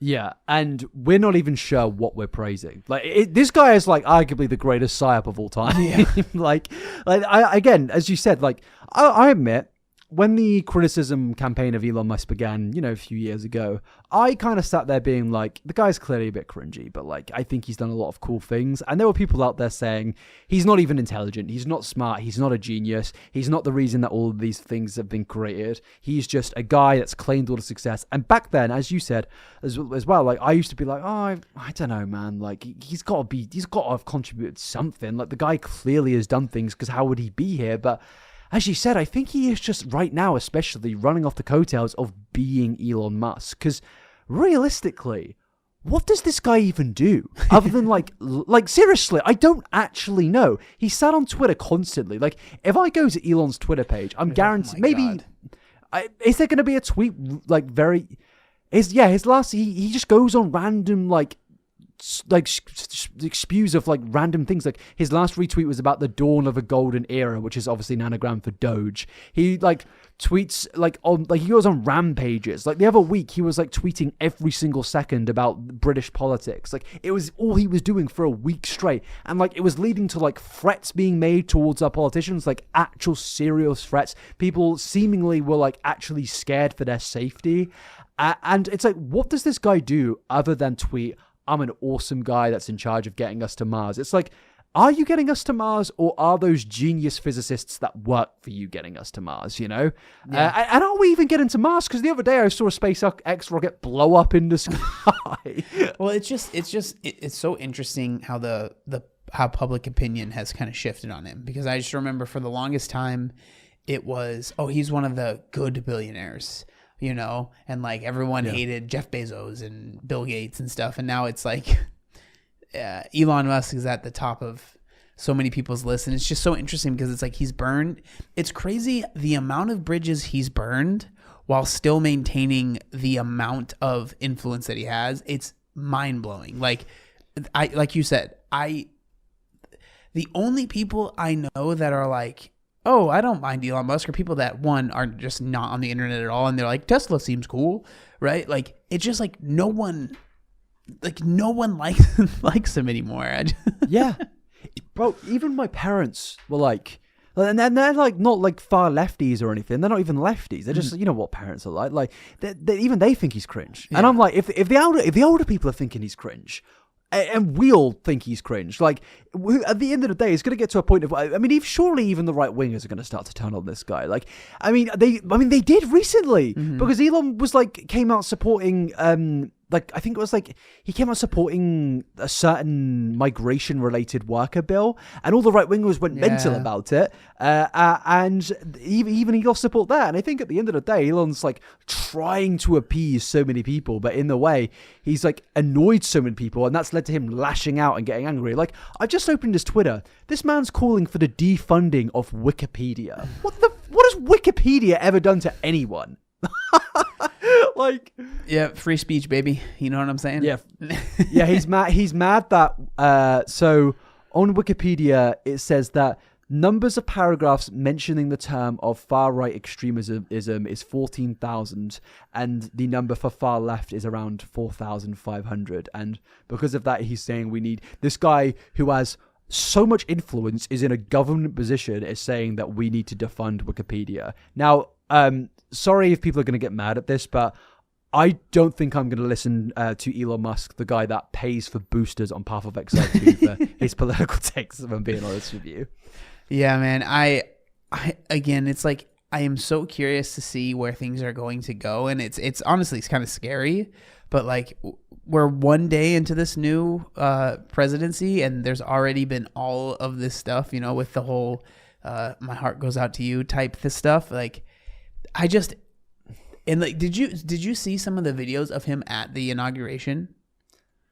Dude, he was out there, dude. Like, it was like, clearly, I think there's been allegations of him being like severely addicted to ketamine, but he was just like, his eyes were all over it was weird. Did you see that one video where he's like looking around like this, and then he just locks in and looks at the camera. Yeah, dude. I don't know. We'll see. And like, really, the fact that people want him to be in charge of very important stuff is scary, honestly. It is. And it's like, look, you can have your successful billionaires, and if you're a capitalist, fair enough, man. And if you think that that's the way to go, I think that's fine. You know, you hold your beliefs, but at the end of the day, I don't think just because you're a billionaire, it means that you should be put into a government position. I really, really don't. And let's be real, the only reason he's in that position is because Trump, you know, he wants that connection to Twitter. He wants to have his hands in the pockets of these social media companies. That's why you're seeing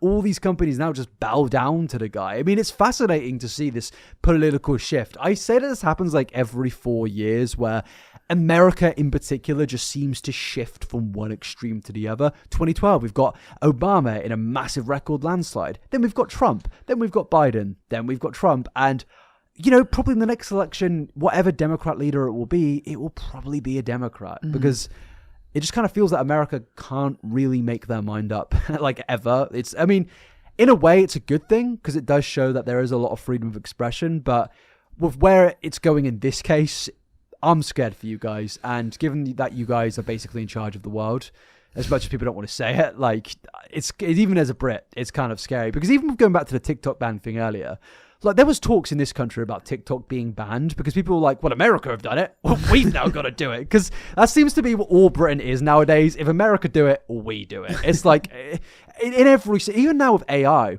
our government's now being like, oh yeah, we're going to get on and investing in AI. It's like, pretty sure America were doing that years ago. Why are we doing this now? Like, why can we not just do things on our own initiative and not, oh yeah, America are doing this? It's like, oh my God. But yeah, no, overall, it is fascinating. And I know people probably aren't here for politics, but at the end of the day, like, we can't ignore this. This is dumb. Like, I feel like there isn't really too much going on in terms of the influencer space right now because everything naturally, because it's the inauguration, it has just become political. It'll die down, obviously, but right now it's just like shit's wild. Yeah. And then obviously adding in the Path of Exile 2 stuff, which is just funny. Yeah. I look forward to it. I look forward to it kind of dying down. I definitely, even today, I was like, dude, I'm so over this. Like, it's like everything that everyone is posting, but like, I get it. You know, it is important. And like, there has definitely been times in my life where I was a little bit more tuned in, but it was just not good for me. And so I kind of, like, I'm not the most tuned in person. You know, I have my thoughts and like how I feel about things that has changed over time, to be honest. And like, I used to be very, very different than what I am now. I've made videos about kind of my shift, but at this point now it's like, I try to be as tuned in as I can be without it, you know, becoming this like sense of dread that's just like weighing me down. And so, yeah, I always try not to act like I'm like, you know, I know everything, but I have, you know, my opinions on things. And yeah. And I'm the same. Like, I think when you're younger, you definitely go through a phase of like, again, I think people may misconstrue what we're saying. Me and you obviously care about politics and we obviously care about the state of the world. But when you're younger, I think you go for a lot more of like a militant phase. Like, I've lost friends. And by the way, I'm not saying that if someone I was friends with had like extremist beliefs, I'd stay friends with them. Obviously I wouldn't. But like, it was a case of like, if you weren't voting for my party, I did not want to know you. And in the UK, in America, maybe that's a bit different. But in the UK, that it doesn't run too well. Especially back when I was doing that, it was very much, we used to live in, Britain is a two-party place, but people don't just vote for the Conservatives or Labour. They also vote for the Liberal Democrats, the Green Party. And looking back on it, I kind of don't like that mentality I used to have, because in the last election, I didn't vote for the Conservatives or Labour. I should just confirm, didn't vote for the right-wing party. I can't remember what their name is. Yeah, I voted for a party which I think, you know, were very much in line with my beliefs in terms of, the main issue was that the last election in the UK was kind of built on like anti-transgender activism. And I voted for the party that openly were like, we will protect trans people. And they also had issues as well that I aligned with. And I was like, I think that's the best approach. I'm going to go about it my own personal way. I had friends that voted Labour and Lib Dem and Green and stuff like that. I'm not going to take any anger at them. Whereas like 5 years ago, I lost friends over just being like, I think you're a dick for not voting for my party. Yeah. I definitely, there was a time when I was definitely like, honestly, I mean, I've talked about it in my channel before, when I was like, honestly, because I grew up very Christian, raised that way. So I was like, you know, when I was younger, I was definitely more conservative. And then once I kind of switched, I was a lot more like, I'm like, this is a huge part of my identity, you know. But now it's like, I still pretty much hold the same beliefs, but it's like, am I going to find out a friend of mine that I've had for years maybe disagrees with me, and I'm going to be like, I will never be around? No, I'm just not going to do that. Like, I think it's, you know, and there are some people that maybe will say like, oh, well, you know, you're privileged because of that. I mean, I understand that, but I'm not going to sit here and lie and say that I, you know, would end a friendship over that. So we all want to live an easy life at the end of the day, you know? And, I completely agree with that. And I also, growing up, grew up under conservative beliefs. Like, when I was growing up, I thought the Conservative Party were like the guys, the best party, because my dad, I think he voted for them, and I was like, oh yeah, you know, you kind of go off what your parents believe and stuff like that.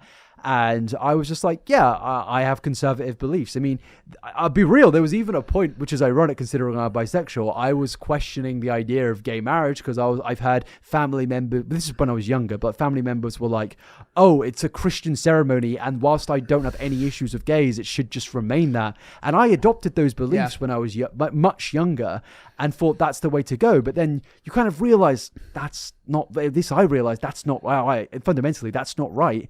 And I changed my beliefs. And I think almost it becomes like a bit of a guilt thing of like, I need to be militant about this to almost make up for it, which I think it makes a lot of sense, you know? And when you change your beliefs and you kind of are almost a bit angry, like, why did I even have these beliefs, you know? Why have you got those beliefs still? It's like, I think it's a good thing in a sense of like, clearly it shows that you care and you realize that you've learned and changed, and we should be open to people learning and changing their beliefs. And I do think in a way that's why immediately cutting someone out, like a family member or something, without having a conversation with them and trying to make them understand, is that's not a good thing. I think you should be open to chatting and open to conversation. Again, extremists, different different thing, but just baseline politics and understanding of things. I think that I've had a few conversations with family members where I've managed to make them understand things a bit more, and they've become very much more liberal and open and understanding to certain things that when they were growing up, especially a lot of LGBT related things, to them that was not even an issue. And you know, you hear a lot of media propaganda, you hear a lot of things from people like Elon Musk, and I can understand why people fall down these pipelines, you know? Yeah, no, I think that's a great way to explain it. I would say I was kind of exactly the same, you know. Yeah, absolutely. But let's call that the ending to the political part to this. I understand that this was a very politically charged episode. Well, it's not that politically charged. I think everyone's talking about this right now. Yeah. And honestly, please don't come into the comments getting mad. I want to talk about whatever I want, and you want to talk about whatever. It would be weird not to, for me. I feel like with everything that's happened, like I just think it makes sense. But you know, I get that, you know, people aren't here to talk about politics all the time, and I think that's not a plan that we have or anything like that. But I think just, you know, this is obviously something that's happening very much so right now. But we definitely do have other things to talk about, so we can get into those. Yeah, and the main one being David Dobrik is actually. Can I quickly just go to the toilet? Because I've been kind of for a while. And I think, yeah. Sorry, I had to quickly go for a toilet break. But David Dobrik recently has gotten hench. I saw a TikTok. That's how I discovered it. I opened up my TikTok, and David Dobrik suddenly has like a 6 or even 8-pack. And my first impression was like, this has to be AI. Like it just, I don't know about you, but like, I'm not saying it looks bad or anything, but like, it just didn't look, I've seen David Dobrik for so long. It almost felt like it was computer generated or something. Yeah, it was definitely interesting. Did you watch the video? I did not know. Man, it's crazy to see, because like, you know, I'm sure most people kind of understand everything that has gone on, but you know, David was off of YouTube for the most part, and he just came back and he like released this vlog of, it's a very, you know, high production quality vlog, and he does a lot of things. You know, he ends up like giving Teslas to everyone that works at his pizza store that he owns in LA, right? And he takes a lot of his friends all around the world, and he gifts his actually Mr. Beast is in the video, and Mr. Beast gifts his friend a Lamborghini, right? Hopefully, I'm not spoiling. Video. Yeah, in this video, right? It's interesting because like the whole like you know, showing my friends my transformation is a very small part of the actual overall video, and it's very interesting. I know you have written down here, right? So it was 530,000 likes versus 30,000 dislikes. So the vast majority of people have seemed to kind of welcome him with open arms. If you look at the comment section on the video, it's just people being excited that he's back. And I think it's very interesting because it goes into like something that we've talked about a few times on the podcast, is like, is anyone actually ever really fully canceled? You know, because it felt like with David, with a lot of the allegations, and especially the one with, you know, Dom and the stuff that was going on with the women that felt that they were sexually assaulted, and were like literally were, right? It was proven that even with that stuff happening, and one of his best friends from the vlog squad suffering a life-threatening injury that has been life-changing, right? Jeff still can basically not see out of one of his eyes, who is consistently making content about the fact that David doesn't care, he hasn't changed, he won't change, right? Despite that existing, because of how popular David was at his peak, it doesn't matter, right? Like, and you still see, and it's one of those things that like there's a lot of controversies and stuff that happens that it dies down and then people come back and like there's like grumblings about it, but it happened so long ago. You're like that you would think that with David it wouldn't happen, because there are still videos that come out consistently about the situation, and even that come out from someone that was affected by the situation, right? His friend got hit in the face with an excavator, almost died, right? He literally, I think he said in this podcast I was listening to with Casey, which is a whole other thing, that he has had 12 surgeries on his eye and he still is not better, right? Like, and he is consistently making content saying, hey, this is like not okay. I still don't feel like it's been taken care of, and I still don't feel like, it's just very interesting. And like the fact that he has come back, and for the most part, people are just happy that he's back. Like, it's weird because like I can understand being something, because I was looking at some of the comments, right? And it's people like, oh, you know, when you started vlogging, I was just a kid and I grew up with you and I'm so glad now I'm a man and I'm so glad that you're back. It's like that's kind of the sentiment, is people are just glad that he's back. And like I can understand, like, it's your favorite creator and someone that you really like looked up to, right? Because the vlog is interesting. I think his vlogs have always been very hyper kind of explanation of someone's life. Like, it's like these are escapism vlogs, like doing things that no one. What you go? That I've always thought that everyone says that the Mr. Beastification of YouTube was the worst thing, but Mr. Beast wasn't the first guy to do the high-paced, like fast-paced, like insane, keep your attention editing. It was David Dobrik. Yeah. David Dobrik changed the style of YouTube. Those short 4-minute videos, keep you engaged, constant attention. He was almost fascinated in getting you to stay like looking at the camera, you know, constantly having someone laugh every now and again to make sure that you're still laughing, making sure that there's something crazy going on in the background, making sure that something wild is happening, like, you know, an excavator hitting someone, or like, you know, these things, like these massive pranks or these things that go wrong. Like there was always something going on, and he was the guy to sort of originate that. And I think he found so much success from the fact that he was like the first person to do it. And sorry, yeah, to interject, like it's fascinating to see that so many people have just taken back to him of, oh, you know, David's back. That's amazing. My favorite YouTuber who inspired me.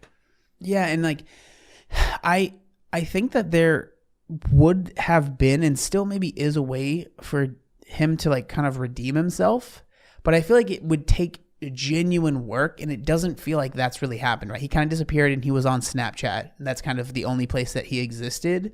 And I genuinely feel bad for the people that have felt like they are victims or are victims in this situation, right? I don't like how I phrase that are victims in this situation, that are feeling like they are not heard, I think is what I was really trying to say. Because like with Jeff and the things that he's been through, you know, people will like criticize him like, oh, you always talk about this. It's like, dude, his life was literally altered from this experience. And like one of the biggest things that's always been a very interesting dichotomy when it comes to David Dobrik is that he would do so much good, right? So it's like, if there's some stuff that's bad, is it really that big of a deal? He gave you a car. Like, why are you upset? He gave you a car, right? And like, that was one of the things that it's like, so Casey, I'm kind of jumping all over the place, but Casey Neistat, and Jeff did a podcast recently where Jeff kind of called Casey out because Casey did make a documentary. And he was already filming this video, was going to be, I don't know if it was going to be a documentary, but this video about David Dobrik. And then all of these allegations came out about Dom. I'm sure most of you guys know, but there's like sexual assault stuff that happened there, really, really, really terrible stuff.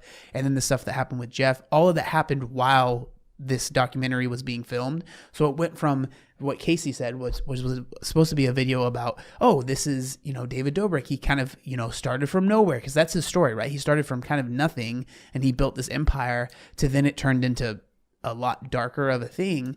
And so it's always been interesting because a lot of the stuff that happens in David's vlogs, right, have always been kind of, part of it has been scripted, but it's like these people have, a lot of the people that are in the vlog squad have become famous because of the vlog, right? And so it's like this level of this power dynamic has been very interesting. And that's one of the things that people that, were in the vlog squad that have left have always said, that it felt very weird because you really didn't feel like you could say no when you were asked to do something, because if you did, you wouldn't be asked to do stuff anymore. And so it was like, if you weren't asked to do stuff anymore, you're not in the vlog, all of your social media, bam, goes down, you've lost everything, right? And so it's interesting because in the most recent vlog, like there's still some kind of like, weird things. It's definitely toned down for sure, right? It's definitely toned down. I mean, there's a lot of crazy stuff. Like, they literally are traveling all over the world. And there's a party scene with, nice looking young ladies, dancing and stuff like that. But it's definitely like from the heyday, it's been toned down. And then he announces in the video that he's going to start Views Up Again, which was his podcast with Jason Nash, which is like, I feel a full on comeback. Yeah, it's a full on comeback. And like it's interesting because it's like with what Jeff was saying to Casey and stuff, is that, he's always said like, Jason Nash, it's been a meme that he's been like just on TikTok doing the TikTok battles because David didn't want to do the podcast anymore with him. That would have made him millions of dollars. And so it's like, you don't like what's so frustrating is that because David did what he did and like those things happened under his watch, basically, it ended up hurting a lot of people that they didn't really have anything to do with it. And now, they had been kind of screwed. And that's why Jason was doing all these TikTok live battles. Right. And so it's like, it's really interesting because like for me, full disclosure, I was never a huge David Dobrik fan. Not like I didn't like him. I just didn't really watch the videos. And so I didn't really know too much about him. I started learning a lot about him when this stuff was going on. That's when I kind of started looking into it. But even me, right? I was watching this vlog as part of this podcast to kind of understand the things that were going on and like having not the best impression of David and like having, you know what I mean?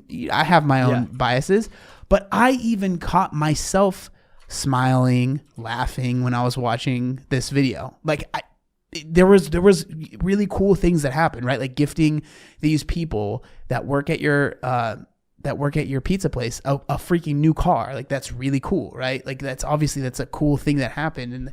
And so it's like, it feels, it's just a very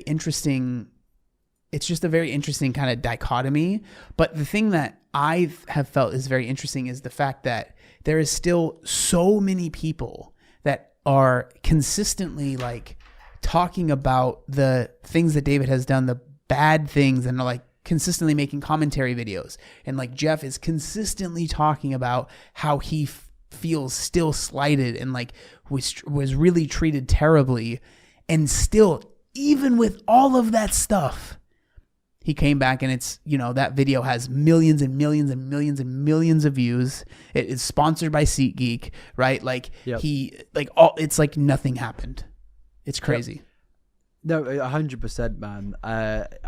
Going back to what you said earlier, it really does kind of, summarize how the idea of being cancelled is almost just redundant. Like you can do anything and get away with it pretty much. Nearly anything. Of course, there are some serious crimes that if you commit, then there really won't be a way back. But for the most part, outside of committing, like actual federal crimes, I think that if you do something incredibly immoral, you can get away with it. You can get your brand deals back. Like you just said, like everything will be fine as long as you have this perception of being this nice guy, which he really does have. And it's almost like, sorry to bring him up again, but the more you spoke, the more he's listening to you, the more it does just sound that Mr. Beast basically just took his entire brand, like the whole thing of giving away all these things to people to be the good guy, you know, the quick retention, like the quick-paced, fast race to get your attention on the videos, the having your team of characters, and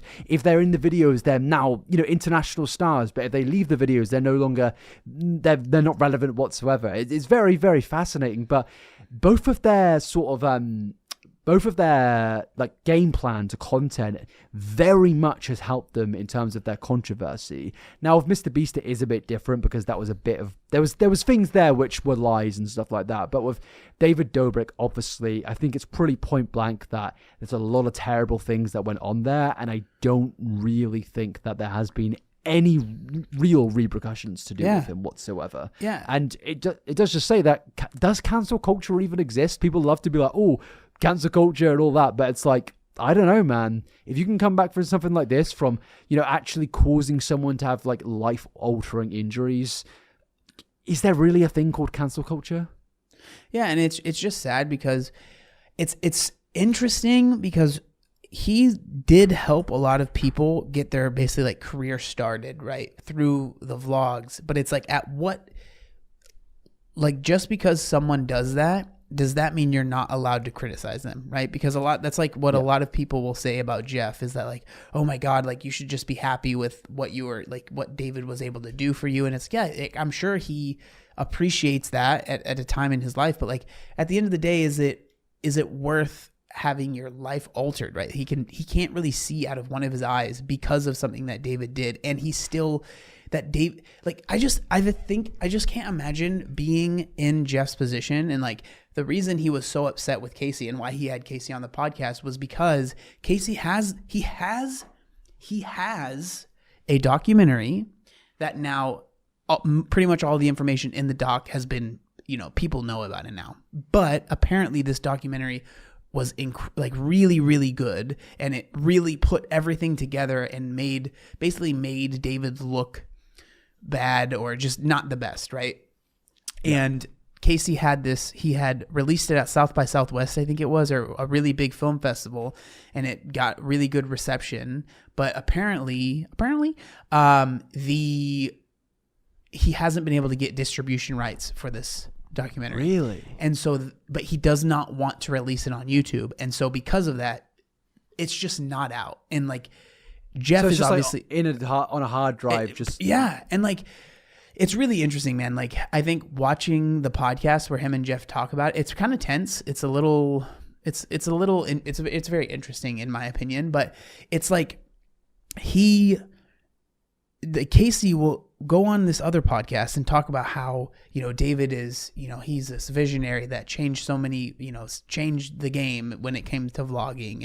And he even says in that interview, and I think this is what made Jeff so upset, was that like, he thinks that part of the reason why he doesn't maybe want to release the documentary is because maybe he has like a soft spot in his heart for David still, and he doesn't want to like hurt him. Right. And I think like, it's really easy to take that out of context. And I think watching the podcast with Jeff where they talk about that gives a little bit more context. I think Casey does explain himself a little bit better, of him just being like, he was just trying to be honest about it. He's not saying that that's fair, but he's just stating, right? That's one of the reasons. But it's like some form of unconscious bias. Yeah, pretty much. Yeah, and he even says that like a big reason why that documentary isn't out is because of the distribution thing. And I can understand being in Jeff's position and being frustrated where there is this thing that could really help your situation that's just sitting there and hasn't been released. And then Casey is going on other podcasts basically being like, not just completely like just going in on David and being like, what I have is terrible and it's really horrible, because like people know that he was creating this documentary. And if he's coming out and going on other podcasts and not being like, hey, this is wrong, what happened, people are gonna be like, well, is it really even that big of a deal, right? And so I think that's why, a big reason why Jeff was upset, right?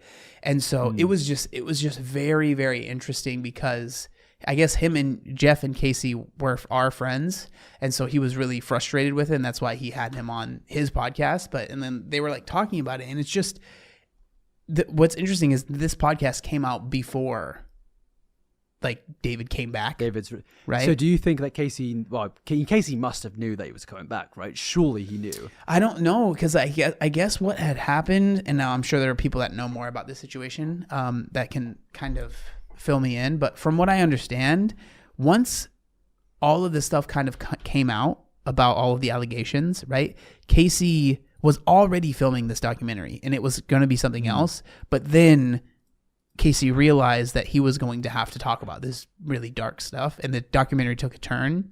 And over time, David realized that that's what was going to happen, and he got very frustrated, and he basically just stopped talking to Casey. And it took, I guess there is an interview. Obviously, I haven't seen this documentary, but I learned this from the research that I did.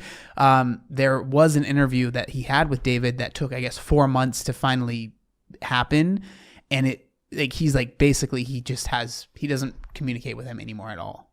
Really? And so I don't think so he knew. Shady. It's bizarre, man. It was really weird watching, because I watched the video first, right? And then I watched the podcast, and it was really weird to retroactively think about what I had seen in the video, because so much of the problem is David has all this money and he can do all these things for all of these people. And it's like, how much do these people actually want to be there versus they feel like they have to be there and they have to do these kind of crazy things?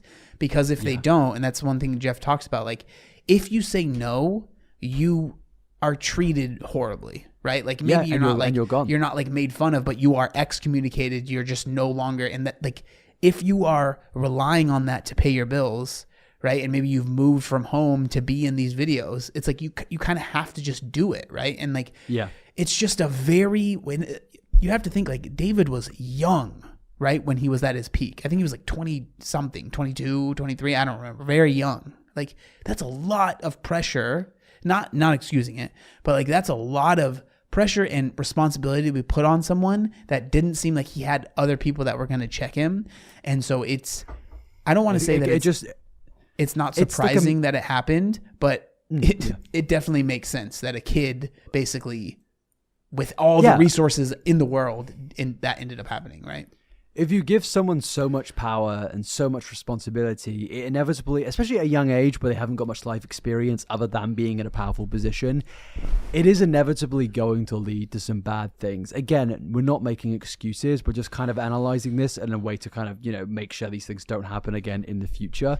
Because it does kind of feel that in these group-based settings and influencer spaces that it always does end up in disaster. I mean, there are very few YouTube groups out there that didn't end in disaster and are still going to this day. I mean, the only ones I can really think of that have been going on for like longer than 10 years is the Sidemen. Mm-hmm. Maybe there are a few more, but even then, a lot of them probably aren't where they were at 5 years ago or 10 years ago, I'm a huge fan of Team 10 personally. I think they're doing well. Yeah.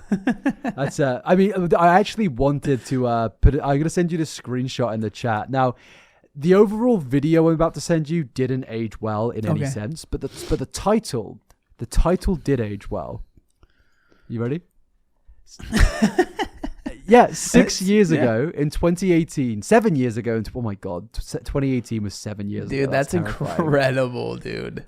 So for the viewers that can't see this, basically in September 2018, I uploaded a video titled "Why Jake Paul and David Dobrik Are Similar." Now, I don't know what I said in the video, but I went to the most recent comments and people were being like, yeah, this didn't age well. Because pretty much, apparently in the video, I say that Shane Dawson is the nicest guy on the internet. And a bunch of other things. I was glazing hard, man. I just got that big collab. I was going to say, that was like right around when the collab had happened. And I think at this time, right, this was when Jake Paul was like the heel, the negative. Well, and no, actually, David Dobrik was... Wait, no, sorry. 2018, I remember Shane did that documentary. And I personally thought to myself, as cool as it was going to be, I was like, you're like a year late to this. Like Jake Paul was 2017 and then Shane did his documentary going into 2019. But also, we will get back onto this in a step, but it's terrifying to think that the video I featured in with Shane Dawson was almost 7 years ago. That is mental. Yeah, that's crazy, man. Well, there was like a part of think about the fact that the pandemic started 5 years ago. That's crazy to me. I feel like the era of 2014 to like 2018 was just weirdly long. Now, I don't know if it's because I went to university in that time and also college and stuff like that, but like it just feels like so much happened, and then, you know, COVID hit and just everything went by. Now, I feel like we're kind of getting back to a sense of things are getting a bit slower now. But those first 4 years of this decade, for 3 years even, they just went by so quickly. Yeah. 2020 and 2021 and 2022, dude, just a complete blur, bro. I agree. I think that last year was probably the first year where things started to be like, okay, this is like an actual year again. But it is interesting to think that David Dobrik was in his heyday 7 years ago as well. Like, if we look at these dates, that David Dobrik was popular in 2018. I remember. Did you watch his stuff like back then? I pretended to. I think in the video I like glazed him being like, yeah, I really like his content, but like, I did not watch that shit. I'll be real with you, I did not watch that shit. I thought that shit was so annoying, I can't lie. Back in the day, like, I think we've all done it where we've been like, oh, I love that guy's videos. It's like, do I really like his videos? But nowadays I'll be more upfront and honest about content creators that I watch. But yeah, I think it's just because when you're growing up and you're getting into the space, you don't want to upset anyone. Yeah, no, I didn't watch him back in the day. Did you? No, yeah, I never really, like, I had watched a couple of videos, but like I started learning more about him when the controversy stuff. I think it was interesting because I think he obviously appealed. This was like a problem people had, right? It was clear his videos were not for kids, but kids really liked his videos. And so I think his general audience was definitely kind of young, because I'm 32 now. So like I was already in my mid 20s at this point. And I just think I was like, it just didn't sound fun. Like watching kids party and drink and like do all, I was just like, that. I was never been something that I've aspired to do. But I think I can understand, especially like, because I think he was really popular around like when COVID was happening. And I think it makes sense why so many people were so interested, because he was living a life that no one could live at that time, right? Like kids weren't going to school, college wasn't really happening. Like so many people, it was so aspirational. A lot of his content was, but it just, it has come out that a lot of it just wasn't real as well, right? It was, a lot of it was staged. A lot of it was, which that in of itself is not the worst thing in the world. That's completely fine. But I think the reason that it was bizarre, even watching this video, which is a lot longer, the one that he uploaded, I think it was like 17 minutes. It was just like seeing the life that is being portrayed it is literally impossible to achieve that for almost any regular human. And I just don't want people to see that and think that's what I need. Like I need to be able to do that to be successful. But these fascinations exist, even with like the things that you cover, like in terms of like the weight loss community and stuff like that, and like being obsessed with people like David Goggins who like do these incredible things, and you're like, oh, I've got to do that. I've got to wake up at 5 a.m. and go for these like long ass runs and like do everything which is hard and stuff like that and stay hard. But it's like I think social media like portrays so many unrealistic like expectations of regular human beings, but when you see that, you're like, oh my god, I need this, I need to be this, I need to do this, I need to have the cool car, the exciting lifestyle. But it's like most of us can't have that. Most of us are just working our jobs day to day, doing our regular schedules, and sadly we're never going to have that. So naturally people gravitate towards the people that present it in their videos, where for those short 10 minutes you can experience what you think is a reality. But then, the curtain falls off and you kind of look behind the scenes when all the exposés come out, and you realize that even that is a facade and not an actual real reality. And I think what makes it interesting is to see him come back and to be so successful. And even though we know it's all a facade, people are just enjoying it. The video has millions of views. And I guess it's a thing of like, life is a bit too short for a lot of people, you know. I think people don't want to care about the drama. Now, I'm not going to name the content creator, but there was a content creator that I watch and have watched for years that got involved in a major controversy. Now, they still upload YouTube videos. They still do their thing and they still get decent views. And I still consume their videos despite what happened in that controversy and it turning my perception of them in a different direction. Mainly because I enjoy their videos and I want to just like turn my brain off and consume. And I think with David Dobrik, his audience aren't like I'm coming here for like a groundbreaking opinion or groundbreaking take or to see the best video game gameplay. I am just here to consume something that I want to have, but I can't have. And this is where I'm going to, you know, get that somewhat, you know? Mm-hmm. Yeah. And I think like if you're able to see it that way, I think that it's, you know, there's nothing wrong with it. Like I said, the video is 14 minutes long, by the way. I'm looking at it right now. Not 17, but like I caught myself smiling when I was watching it. There were some moments that I was like, man, that's really sweet. You know, I'm really happy that was able to happen for those people. And so like, I'm not even sitting here saying that if you're someone that enjoys David's videos, that like that is inherently a bad thing. But I do think it's very interesting, and I think it's important to think about the things that are happening that make this happen. Like what is actually going on to make these things happen, right? And like who is this affecting? And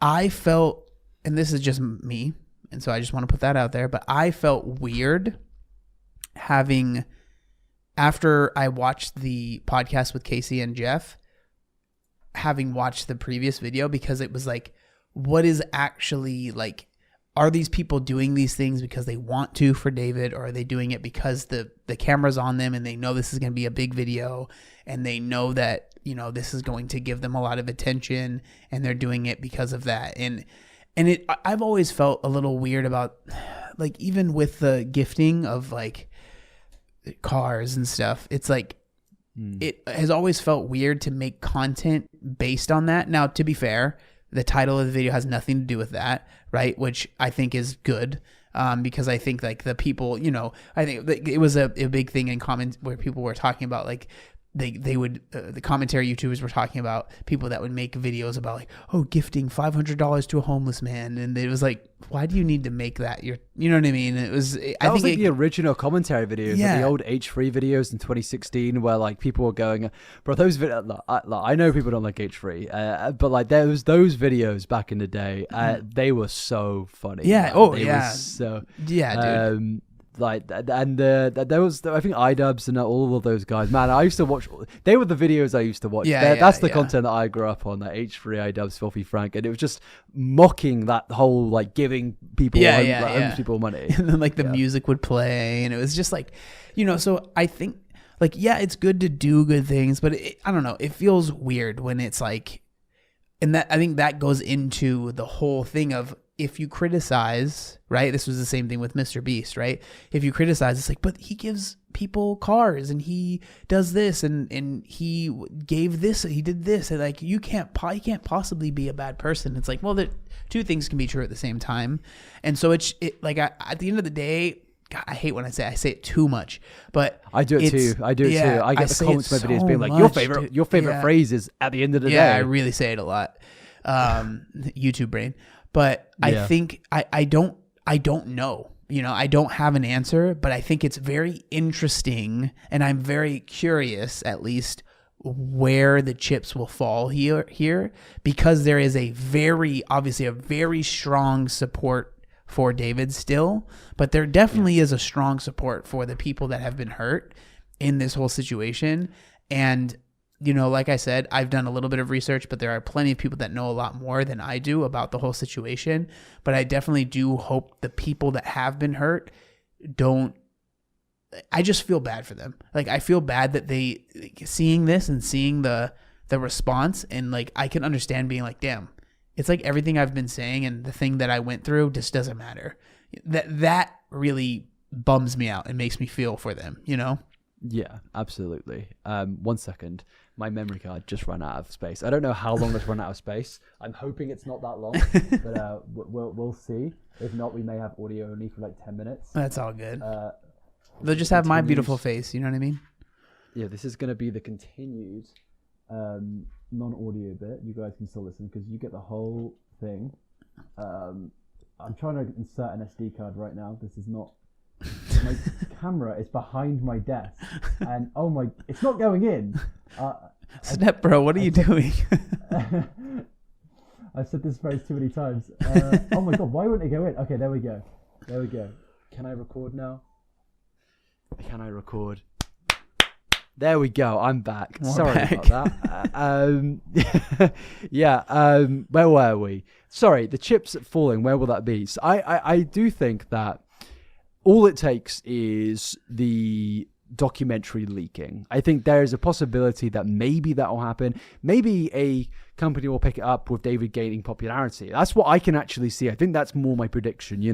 David gets super popular again, 5 to 10 million views a video, everyone loves him, and then suddenly, I don't know, Paramount pick it up, or any other someone out there, a streaming service picks it up. And there have been documentaries about influencers. Like in the UK, there's a documentary which is going viral right now about Molly May. I don't know if you know who that is, but these things happen, and I think there is more and more intrigue into the influencer space. And if David gets popular again and there's knowledge about this documentary existing, I wouldn't be shocked if it got picked up and released. But I guess it depends on Casey Neistat, considering it's his documentary.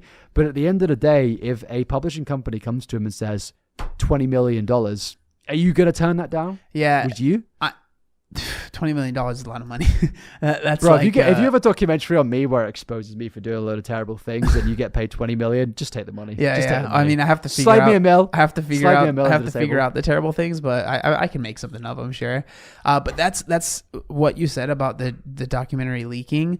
I am curious if that would really be a huge blow, because one thing that they talk about in the podcast is the fact that the documentary ended years ago now. So there's tons of information that if Casey ever did actually release it, he said like he would probably want to re-edit it and add to it, because at the end of the documentary, because Jeff and David, they had a weird relationship after he got hurt, and they actually ended up kind of like getting over it and like becoming friends again. And that's how the documentary ends, right? I think from what he says.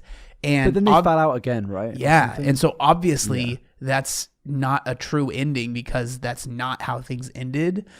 And so I don't know. Like I think the documentary leaking, I think it would obviously be a big splash, but I think it wouldn't tell the full story. And I think it would actually end being a little bit more positive than maybe Jeff would want it to be. And he's obviously someone that was affected quite significantly from everything that happened. But then also, I think one of the most interesting things is that obviously there are people that criticize Jeff and saying he's just doing it for clout, whatever. But I think the young woman that is bringing the charges against Dom, or at least one of them, like she's stayed completely anonymous through this whole thing. So there's no like I want clout type of thing because of this, right? I mean, we knew from even if she did, like obviously it's still a very valid situation, but like I think that really does just show the serious nature of it. And is that still an ongoing case then? I think, I don't know. They didn't really speak about it too much, and I think because obviously like they're trying not to. They probably weren't trying to get demonetized on the podcast. I don't really know fully. Like I said, I've only done a cursory kind of amount, so I'm sure there'll be someone in the comments. But from what I understand, it seems that it is. But I mean, I almost said it again. But like at the end of the day, the thing is that like obviously it wasn't David that did the assaulting, right? But there was a cover up. Yeah. Right? And that's the problem. So it's like, even if there was, I don't know fully if the what's going on with the case, but even if, Dom was found guilty, I don't think it would like legally be attached to David. And so it's just a very interesting situation. And like, seriously, I am surprised at how positive the response has been, because there has literally been years on YouTube. He's been gone for 2 years, right? It's been years on YouTube where there have been so many videos talking about the problems that were going on with the Vlog Squad and all of this stuff. And again, I know I've said it a million times, but Jeff coming out and literally talking about it so much about how he felt terrible, and it just didn't matter. I'm looking. I was thinking to myself, I can't remember like watching a commentary video about David Dobrik that got many views, but I just searched his name. First thing that comes up 3 weeks ago, 500,000 views. How David Dobrik became YouTube sociopath. Yeah. 9 months ago, this video will make you hate David Dobrik. 300,000 views. David Dobrik is a sociopath. 800,000 views. David Dobrik, the original YouTube psycho, 800,000 views. And some of these videos that are absolutely banging about about David are just like regular run-of-the-mill commentary videos that they've woke up, I'm going to make a video today. So it does just show that like there is genuine hatred for David Dobrik. And it makes you wonder who are the people that are viewing him. But I guess it does just come down to like, I hate this word, but I think it is just like normies who like aren't invested in the social media space whatsoever. Like like the people you went to school with, they've got no care for anything to do with social media. They don't even know what happened in this situation. And even if a documentary came out, they probably still wouldn't. I think what kind of fascinates me is something that you mentioned earlier, that brands are now working out with him. This video has like multiple sponsors seemingly. He's even like promoting Jimmy's I said Jimmy, I was just reading the word Jimmy. Mr. Beast's I don't know Mr. Beast. You and your old pal Jimmy, huh? Yeah, I used to have this friend who is no longer my friend, but they were a YouTuber, and they used to like whenever referred to an influencer they'd know, they'd be like, "Oh yeah, my buddy Felix" or something like that, and I'd be like, "Bro, you don't know that guy. Like, why are you calling him Mr. Beast Jimmy for?" But then sometimes I fall into it. But yeah, I'm on his video. He's got sponsors, 500,000 likes. The comments are like really, really supportive.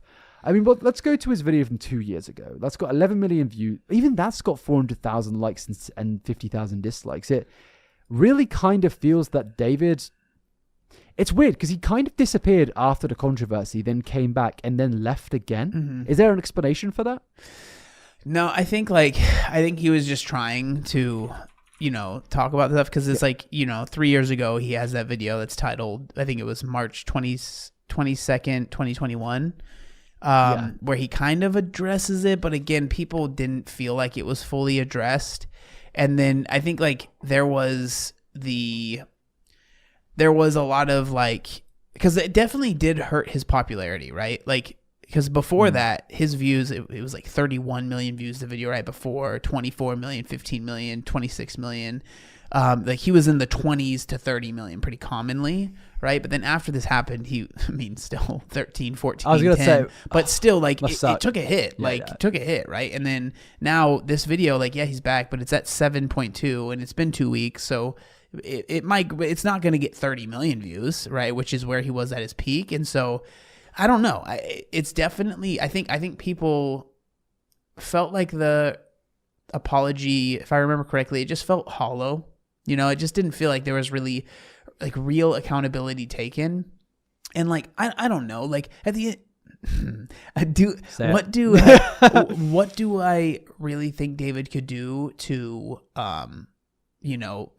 atone? I think there are definitely a few things. I think that clearly a lot of people feel that what has been done hasn't, quote unquote, been enough, which I know is annoying. It's like, who are you to say on social media what someone has to do? But I think like from what I can see from the people that were directly affected, they feel that things haven't been atoned for. And I think at the very least, the people that have been affected should at least be able to, if Jeff came out and was like, you know what, I talked to David and I really feel like he has changed, then I'd be like, okay, there's obviously some change here, but like, until that happens, I don't know. It definitely will feel like there's kind of a stain, so I don't know. I don't know what what David would have to do to, for me to, I mean, let's be real, I don't care that much. But like for the people that are very invested in this, I don't know what they would have. I'm curious, maybe there'll be some comments on this, like what the expectation would be to to be like, I feel like, he's atoned enough for the things that he did in the past. Yeah, it is an interesting one. Like, what does an influencer necessarily need to do in terms of atonement for the bad things that they've done? I know it seems almost like a bit religious there and atone for their sins, but I think there's like a scale, like if you do a certain bad thing, like maybe you had an opinion considered bad by the mass majority, maybe you have to apologize for that. But like what happened in the situation with David, like that is a very serious thing. But then also you add that on top of like the SA cover-ups and everything else. It just, some people would say, I think, in my opinion, that there are some things you can't atone for, Yeah. The damage that he has inadvertently and in some cases almost purposely put onto people is irreversible. And he has harbored a lot of terrible people in his crew and allowed them to get away with a lot of terrible things. And I think that these things, in my opinion, I don't think you can. I think it's always going to be a permanent stain on your reputation. Now, not everyone is going to hate him. As we've seen, he is absolutely probably still loved in the majority. But at the end of the day, the core YouTube audience know that this guy is not to be trusted. And I don't think that can ever change. Yeah. Ever. Yeah, I think that's a good way to put it. I think that there will be some people that will support regardless, right? And I think that the people that choose not to, I understand that feeling, and I definitely can definitely get behind that. I fully understand that. But I also, I don't know. I understand people that maybe heard it, feel like his response was quote unquote good enough, and they're, the fact that he was gone for 2 years, maybe they feel like, because sometimes people feel like that's enough of like they left and they worked on themselves. I think that, I can understand. But even then, though, sorry to interject, but like, if like, I don't know, I know I always jump to him because he's like my Amblin Reed, but if like Onision left YouTube for 2 years and then came back, you wouldn't be like, oh, he's been gone for 2 years, he's been working on himself. Or like, I don't know, someone a bit less controversial. If like Logan Paul left YouTube for 2 years and came back, I wouldn't personally be like, oh, well done, you've atoned because you went away. It's like, no, you still scammed millions of people and ruined the lives of people with your actions. And David has, in some cases ruined the lives of some people, and it's like that can't be reversed. Yeah. He's put a lot of damage, and I don't know if time can necessarily heal those types of wounds. Yeah, no, that's fair. Sorry to interject. No, I agree with you 100%. I think I'm just trying to, maybe trying to understand the fact that this video has 7.2 million views and is very much so like well received for the most part. I think like you said, it might just be people that just don't know. And, I can't really fault people for being ignorant to a thing that happened. Yeah. I can't, they didn't know. So.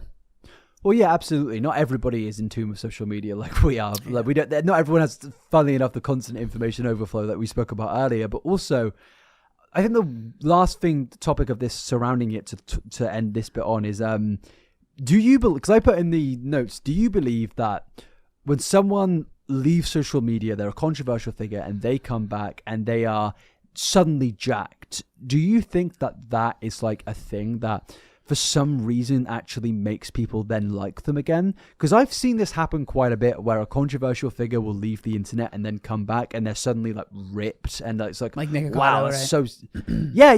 They forget everything because, oh my god, he's been through this incredible body transformation, he's so changed, and it's like, it's still the same guy. Yeah. He's just got a six-pack now. Yeah. He's been, in a calorie deficit for 2 years. Yeah, I think that there's definitely something to be said of, this is where a lot of people get upset about, like, the idea that because you lost weight, you are therefore more valuable, right? Inherently more valuable than you were before. And I can understand, like, I definitely think that a lot of the Nick Ocado stuff, like, a lot of people kind of were just like, oh, everything's fine, because he lost this weight.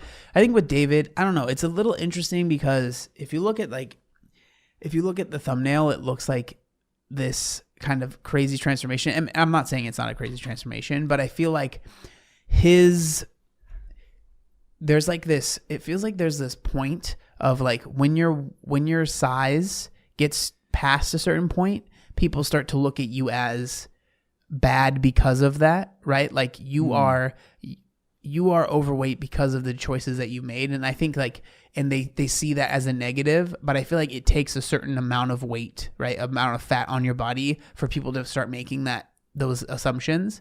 With David, I don't think he was ever at that point, right? So I don't think like the negative kind of thoughts about him were in that way, right? Like with Nick Ocado. Obviously, that's a very extreme example. There was a lot of other stuff that he was doing too, but I don't think that he ever got to that point. So I don't know. It's very interesting because he definitely did. I mean, the transformation is pretty crazy. Towards the end of the video is like, you can tell that's because I think it's been like, it was like a year that went by in this video. You can tell he is very, very lean. Like you can see it in his face. Natty or not? Yeah, I don't know. I've seen thumbnails about people. I think Greg Doucette has done a video on it. I haven't watched it yet. I would not be surprised if it wasn't. I mean, like, because like at the end of the damn it, I said it again. But like he's a YouTuber, right? And this is the thumbnail is golden, right? And so like whatever it takes. I mean, it's not like he is super jacked, but there's a lot of PEDs that can help with more than just putting on a ton of muscle. And so, and then on top of it, obviously, like, who knows, maybe there was the GLP-1 medications as well, like the Ozempics and stuff. Who knows what was being used? What he calls him his best friend in the video was his trainer, and that's kind of how the video starts. And so I know that he uploaded, I haven't seen this video yet, but he uploaded a video, which I guess is like, I think it's in the description of the video, that goes over, I guess, the entire transformation. It's called like Changing My Best Friend's Life. And it came out, I think, right around the same. I think it might have came out the same exact time. And so maybe there's more insights, but that's a 45-minute video. So I just didn't have time to watch it before the podcast today. But I don't know. I'm not sure what the consensus is. I would be surprised if it was natural, just because why do it naturally? It doesn't seem like it's not like he doesn't say he did it naturally ever, I don't think, in the video. So, like, does he give any explanations to this big weight loss journey? Does he say that he was like eating better or what? He was just like, these past few years I haven't been taking care of myself, blah blah blah, kind of just like it's bizarre because I was watching the video like waiting. They don't really talk about it at all. Like, it's not really mentioned. It's like the start of the video, and then towards the end he does like the little like by all his friends, he takes his shirt off, and there you go. And so I think probably purposefully he doesn't talk about it too much, so people will go to his friend's channel and click on that video, because that video has 2.6 million views, right? So we've not mentioned it throughout the entire podcast, but you could say he's taken a certain other weight loss YouTubers techniques to getting you to click and watch the video. If you catch my drift, we've done a good job not speaking the name. We can't do it. We can't do it. We have to keep one pure. The name is forbidden. We've already said Nick Ocado. We say both. It's over. We've sullied it enough. I mean, in fairness though, the transformation is impressive. Mm-hmm. It is. It looks weird to look at. Like, I'm looking at his thumbnail. It looks like he's been photoshopped onto it, and maybe he has. I don't know, but I was definitely surprised when I saw it. And to do it in that short space of time is also pretty impressive. No, doesn't seem that there's like any loose skin or anything like that. But yeah, I mean, I don't really have many more final thoughts on it. Is there anything else you kind of want to touch on? No, man. I mean, that's kind of everything. I think that it's been a week. It has, definitely. It's been a very long episode. I really enjoyed it. Maybe I'll surprise you with a body transformation by the next episode. I've actually started meal prepping recently, just so I don't whilst I'm like working and stuff, I always find myself I'll record for like 4 hours, and then I'm so hungry, so I'll just go into the fridge and just eat anything. So I've just been like prepping like little meals just to like heat up and eat after work, and it actually has helped quite a lot, honestly. Oh yeah, dude, that makes it so much easier. Like, being not feeling like it's basically just having a plan, right? Having a plan and not having to make decisions. Like, if you've already made the decision, especially when you're tired, it's so much harder to make the decision that you really want You know what I mean? Like the thing that you're going to be the most proud of. It's so much easier when you're tired. Just like, I'm just going to get takeout, right? I'm going to do DoorDash or Uber Eats, right? But if you already have the food in the fridge and you just have to heat it up, it's like, okay, well, it literally will be faster for me to just heat up the food I already made than wait 30 minutes for the food to get here anyway. So. Yeah, absolutely. But what kind of like amazed me about it? So I've never really done meal prep before, but like, dude, I made like 3 days worth of food in the space of like 2 hours, and I was like, this is like, it's basically I didn't cook like much of different things, but I'm not really that fussed, to be honest with you. I'll eat the same meal every day for like 3 months, but I made it all, and it was so quick, and it was more just like cooking with extra ingredients, pretty much, just to like put into these tubs. But yeah, I was like, wow, I can't believe I haven't done this for so long, because like, when I cook, I'm such a messy cook, so it's like it also like gets in the way of not just like having to like I know like it's great to avoid the issues of like eating unhealthy things, but also it's like great to avoid the issues of having to like constantly cook and mess up the kitchen and stuff like that, because I'm really bad with that, to be honest with you. No, it definitely is a huge it takes a lot of time when you're doing it in the moment, but it saves you so much time throughout the week.